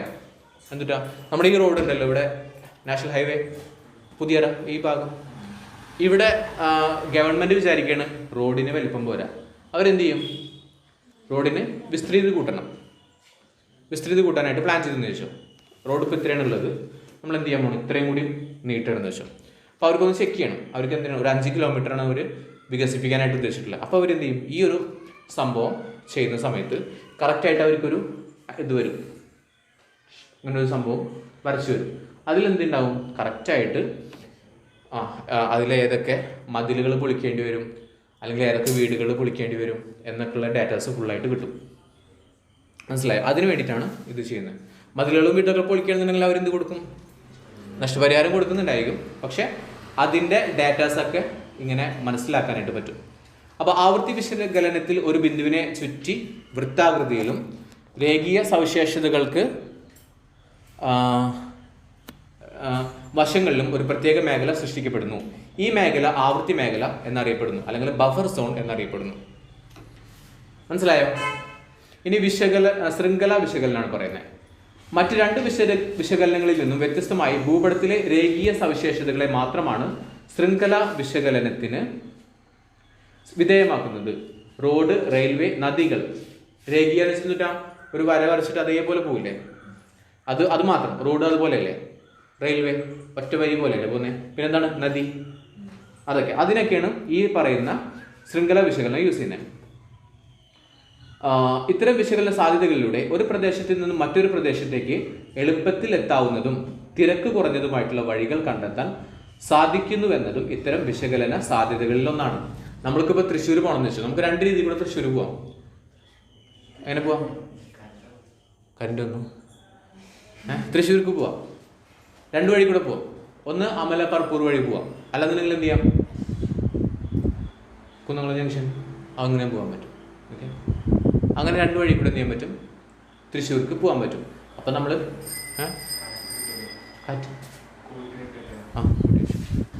അത് കുറച്ച് 2 ഫ്രണ്ടിൽ ചോദിച്ചു.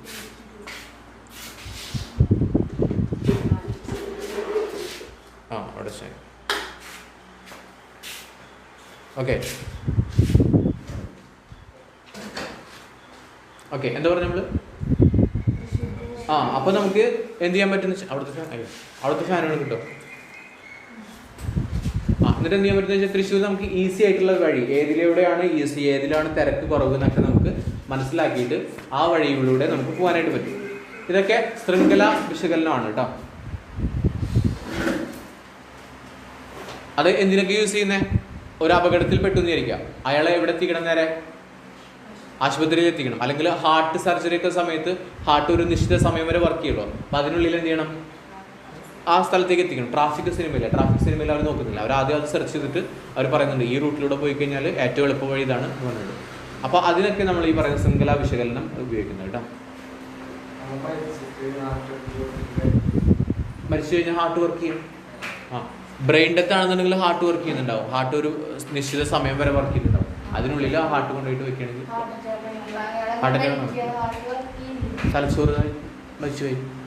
അതായത് ആക്സിഡൻ്റായി തലയിൽ കൂടെ വണ്ടി കയറി പോയി വെച്ചോ, അപ്പോൾ തലച്ചോറൊക്കെ നാശമായി പോയി. എന്തുണ്ട്, ഹാർട്ട് ഇടിക്കുന്നുണ്ട്, ഹാർട്ട് ഇടിച്ചുകൊണ്ട് പോയി. വേറെ ഇതിലൊക്കെ കണ്ടിട്ടുണ്ടാവില്ലോ നിങ്ങൾ, ആക്സിഡൻ്റ് ആയിട്ട് ഹാർട്ട് റോട്ടി കിടന്നിട്ട് ഇങ്ങനെ ഇരിക്കുന്നത്. യൂട്യൂബിൽ കാണാൻ പറ്റും. യൂട്യൂബിൽ നോക്കിയാൽ ഉണ്ട്, ഹാർട്ട് അവിടെ റോട്ടിൽ കിടന്ന് ഇടിക്കുന്നുണ്ടാവും. ഹാർട്ട് ഓൺ റോഡ് അടിച്ചത് അല്ല, ഇത് കാണാൻ പറ്റും. ആക്സിഡൻസ് ഒക്കെ അടിച്ച് കാണാൻ പറ്റും. പിന്നെ റെയിൽവേ പാളത്തിലൊക്കെ പോയി കിടക്കില്ലേ, ഒരു ഇതിൽ ഞാൻ കണ്ടത് എന്താ അറിയോ, റെയിൽവേ ഒരാൾ മരിക്കാൻ വേണ്ടിയിട്ട് റെയിൽവേ പാളത്തിൽ പോയി കിടന്നു. പക്ഷേ ട്രെയിൻ എന്ത് ചെയ്തെന്ന് വെച്ച് കഴിഞ്ഞാൽ കാലിൽ കൂടെ കയറി, അങ്ങനെ കാലം അവിടെ കിടക്കുക, ഇയാളുടെ പകുതി ഇവിടെ കിടക്കുക. അങ്ങനെ അയാൾക്ക് ഇനി എന്ത് ചെയ്യാം, ഇനി മരിക്കണമെന്നുണ്ടെങ്കിൽ റെയിൽവേയിൽ നടന്നു പോകണ്ടേ, അതിന് കാലിൽ കുറേ ഉണ്ട് അങ്ങനെ. അപ്പോൾ അതിനൊക്കെ കേട്ടാ, അപ്പോൾ ഹാർട്ടൊക്കെ എത്തിക്കാനൊക്കെ ആയിട്ട് നമുക്ക് ഈ സംഭവമൊക്കെ യൂസ് ചെയ്യാം. പിന്നെ ഭൂവിവര വ്യവസ്ഥയുടെ പ്രയോജനങ്ങൾ പറയുന്നത് പല ഉറവിടങ്ങളിൽ നിന്നും വിവരങ്ങൾ സംയോജിപ്പിക്കുന്നതിന്, വിവരങ്ങൾ എളുപ്പത്തിൽ നവീകരിക്കാനും കൂട്ടിച്ചേർക്കാനും, വിഷയാധിഷ്ഠിത പഠനങ്ങൾ നടത്തുന്നതിന്, ഇതൊക്കെ നമ്മൾ പറഞ്ഞ ഡീറ്റെയിൽസ് ആണ് കേട്ടോ. ഭൂതല സവിശേഷതകളെ സ്ഥാനീയമായിട്ട് പ്രദർശിപ്പിക്കുന്നതിന്, ശേഖരിച്ച വിവരങ്ങൾ ഉപയോഗിച്ച് ഭാവി പ്രതിഭാസങ്ങളുടെയും പ്രക്രിയകളുടെയും ദൃശ്യ മാതൃകകൾ സൃഷ്ടിക്കുന്നതിന്, ഭൂപടങ്ങൾ, പട്ടികകൾ, ഗ്രാഫുകൾ എന്നിവ നിർമ്മിക്കുന്നതിന്, ഇതിനൊക്കെ നമ്മൾ ഭൂവിവര വ്യവസ്ഥ ഉപയോഗപ്പെടുത്തുന്നുണ്ട്. ഇനി ഉപഗ്രഹ അധിഷ്ഠിത ഗതി നിർണയ സംവിധാനങ്ങൾ, GPS എന്ന് പറയുന്ന സാറ്റലൈറ്റ് ബേസ്ഡ് നാവിഗേഷൻ സിസ്റ്റത്തിൽ ഒരു എക്സാമ്പിളാണ് GPS. ഞാൻ പറഞ്ഞില്ല, തൃശ്ശൂർ എനിക്ക് ക്ലാസ്സിൽ പറഞ്ഞില്ലേ, അപ്പോൾ എനിക്ക് വഴി അറിയില്ലല്ലോ, അവർ ഫ്ലാറ്റിൽ താമസിക്കുന്നത്. അപ്പോൾ അവർ എനിക്ക് വഴി അറിഞ്ഞിട്ടുണ്ട്. അപ്പോൾ അവരെന്ത് ചെയ്തു, വാട്സപ്പിൽ മറ്റേ ഇതയച്ചു. ഞാനത് വെച്ച് പോയി, അവിടെ പോയി വളവ് തിരിവൊക്കെ കഴിഞ്ഞു. അവിടെ എത്തിയപ്പോൾ യു റീച്ച് യുവർ ഡെസ്റ്റിനേഷൻ എന്ന് പറഞ്ഞു, ലെഫ്റ്റാണെന്ന് തോന്നുന്നു. അപ്പോൾ ഞാൻ വിളിച്ച് നോക്കിയപ്പോൾ കറക്റ്റ് അതിൻ്റെ മേലേക്ക് നോക്കാൻ പറ്റും. മേലേക്ക് നോക്കിയപ്പോൾ അവിടെ അത് കറക്റ്റ് ആ സംഭവത്തിന് കിട്ടും. അല്ലാതെ നമ്മൾ ചോദിച്ച് പോകേണ്ടി വരും. ഓക്കെ, നമ്മളവിടെ എന്തല്ലോ മോഹൻലാലിൻ്റെ ചോദിച്ച് പോവാന്ന് പറഞ്ഞിട്ട് അയാൾക്കത് എഴുതുകയാണ്. അന്നെന്തില്ല, GPS ഇല്ല, അതുകൊണ്ടാണ് മോഹൻലാലെ ചോദിച്ച് പോവാന്ന് പറഞ്ഞിട്ട് ഇങ്ങനെ പോകണം. അല്ലാന്നുണ്ടെങ്കിൽ GPS ഇതാക്കിയിട്ട് നേരെ പോയിട്ട് തഹസീൽദാരുടെ വീട്ടിലേക്ക് പോകാൻ പറ്റിയിരുന്നു.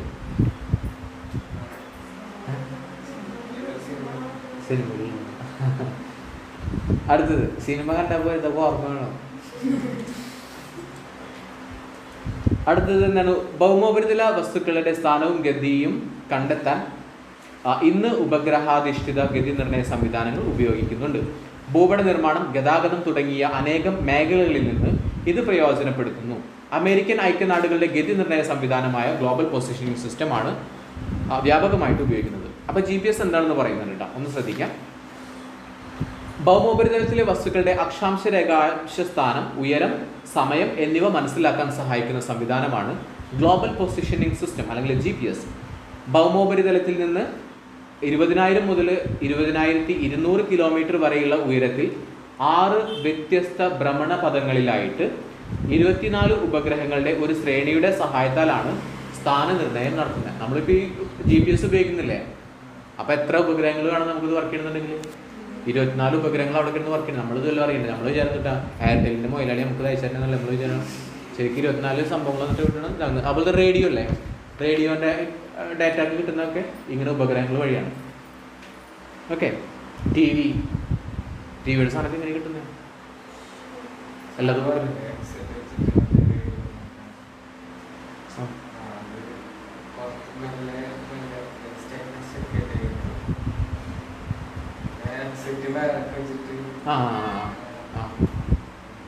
ഇത് കിട്ടാനായിട്ട് ഞാനിവിടെ ഇതിൽ FM ഉണ്ടല്ലോ, ഇതിൽ പെൻഡ്രൈവ് എൻ്റെ ഫ്രണ്ടും ഉണ്ട്, പാട്ടില്ല. അപ്പോൾ പോണേക്ക് തൃശ്ശൂർ ആ ഭാഗത്തേക്ക് നല്ല FM കിട്ടും. ഇവിടെ ഒന്നും FM കിട്ടില്ല. അത് ആ ഭാഗങ്ങളിൽ റേഞ്ചും കാര്യങ്ങളൊക്കെ കുറച്ചുകൂടി ഉണ്ടായിരിക്കും. അങ്ങനെ കുറേ സംഭവമൊക്കെ ഉണ്ട്. അപ്പോൾ 24 ഉപഗ്രഹങ്ങളുടെ സംവിധാനം, ആ ഒരു ശ്രേണിയുടെ സഹായത്താലാണ് നമ്മൾ സ്ഥാനനിർണ്ണയം നടത്തിയിട്ട് GPS ഉപയോഗിക്കുന്നത് കേട്ടോ.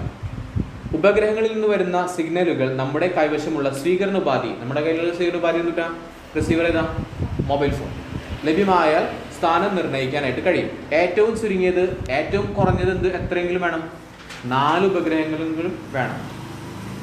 ഏറ്റവും കുറഞ്ഞത് 4 ഉപഗ്രഹങ്ങളിൽ നിന്ന് വരുന്ന സിഗ്നലുകളെങ്കിലും ലഭിച്ചാൽ മാത്രമേ GPS-ന് അക്ഷാംശം, രേഖാംശം, ഉയരം, സമയം തുടങ്ങിയ വിവരങ്ങൾ കൃത്യതയോടെ പ്രദർശിപ്പിക്കാൻ സാധിക്കുകയുള്ളൂ. സ്ഥാനനിർണ്ണയം കൂടുതൽ കൃത്യമായിട്ട് നടത്താൻ കൂടുതൽ ഉപഗ്രഹങ്ങൾ ഈ സംവിധാനത്തിൽ ഇപ്പോൾ ഉൾപ്പെടുത്തിയിട്ടുണ്ട്. അതുകൊണ്ട് കുറച്ചുകൂടി കാര്യക്ഷമമാണ് കേട്ടോ. മുന്നേക്കെ നമ്മൾ GPS നോക്കി പോയി കഴിഞ്ഞാൽ ചിലപ്പോൾ അവിടെ എത്തിയിട്ട് പറയാൻ നിങ്ങളുടെ സ്ഥലം എത്തി നോക്കുമ്പോൾ ചിലപ്പോൾ പുഴ ഉണ്ടാവും. നമ്മൾ ചിലപ്പോൾ കാറിൽ പോയാവും, എളുപ്പത്തിലുള്ള വഴിയൊക്കെ അവർ കാണിച്ചു തരും. അവിടെ പോയി നോക്കി കഴിഞ്ഞാൽ നിങ്ങളുടെ സ്ഥലം എത്തി, ഈ പുഴ കിടന്നാൽ നിങ്ങളുടെ സ്ഥലം എത്തി. അവിടെ പുഴയുടെ വണ്ടി പോകില്ലല്ലോ. നമ്മൾ എന്ത് ചെയ്യേണ്ടി വരും? തിരിച്ചൊരു 10-20 കിലോമീറ്റർ പോയിട്ട് അങ്ങനെ തിരിച്ചു വരേണ്ടി വരും. അങ്ങനത്തെ സംഭവമൊക്കെ ഉണ്ടായിരുന്നു. പക്ഷെ ഇപ്പോൾ ഒരു പരിധി വരെയൊക്കെ അതൊക്കെ മാറിയിട്ടുണ്ട്. ഓക്കെ, ഇത് ഏറ്റവും ആദ്യം ഉപയോഗിച്ചിരുന്നത് സൈനിക ആവശ്യങ്ങൾക്ക് വേണ്ടിയാണ് അമേരിക്കൻ ഐക്യനാടുകളിൽ ഈ സംവിധാനം ആരംഭിച്ചതെങ്കിലും 1980 മുതൽ ഇത് പൊതുജനങ്ങൾക്ക് ലഭ്യമാകുന്നുണ്ട്. നമ്മൾക്കൊക്കെ ഇപ്പോൾ ഇത് ലഭ്യമാകുന്നുണ്ട് കേട്ടോ. അതിവേഗം പുരോഗതിയിലേക്ക് കുതിക്കുകയാണ് ലോകം. മനുഷ്യന്റെ അടങ്ങാത്ത അന്വേഷണ ത്വരയും തളരാത്ത പരിശ്രമവുമാണ് ഈ പുരോഗതിയുടെ എല്ലാം അടിസ്ഥാനം. പുതിയ കണ്ടുപിടുത്തങ്ങളും സാങ്കേതിക വിദ്യയുടെ വികാസവുമൊക്കെ മനുഷ്യ ജീവിതത്തെ മുമ്പത്തേക്കാളും ഏറെ മെച്ചപ്പെടുത്തിയിട്ടുണ്ട്. മനുഷ്യരാശിയുടെ മുഴുവൻ ക്ഷേമത്തിനുമായി സാങ്കേതിക വിദ്യയിൽ ഉണ്ടായിട്ടുള്ള പുരോഗതിയെ ഉപയോഗപ്പെടുത്താനുള്ള ശ്രമങ്ങളിൽ നിങ്ങളും പങ്കാളിയാകുമല്ലോ എന്നാണ് പറഞ്ഞിട്ടുള്ളത്. അപ്പോൾ ഇത്രയാണ് ഇതിൻ്റെ ഫസ്റ്റ് ചാപ്റ്റർ വരുന്നത്. അടുത്ത നമ്മുടെ ചാപ്റ്റർ വൈവിധ്യങ്ങളുടെ ഇന്ത്യയാണ്. അത് നമുക്ക് അടുത്ത ക്ലാസ്സിൽ എടുക്കാം. സമയം എത്രയും 5:44. ഓക്കെ, അത്ര മതിയില്ലേ? അപ്പോൾ അടുത്ത ക്ലാസ്സിൽ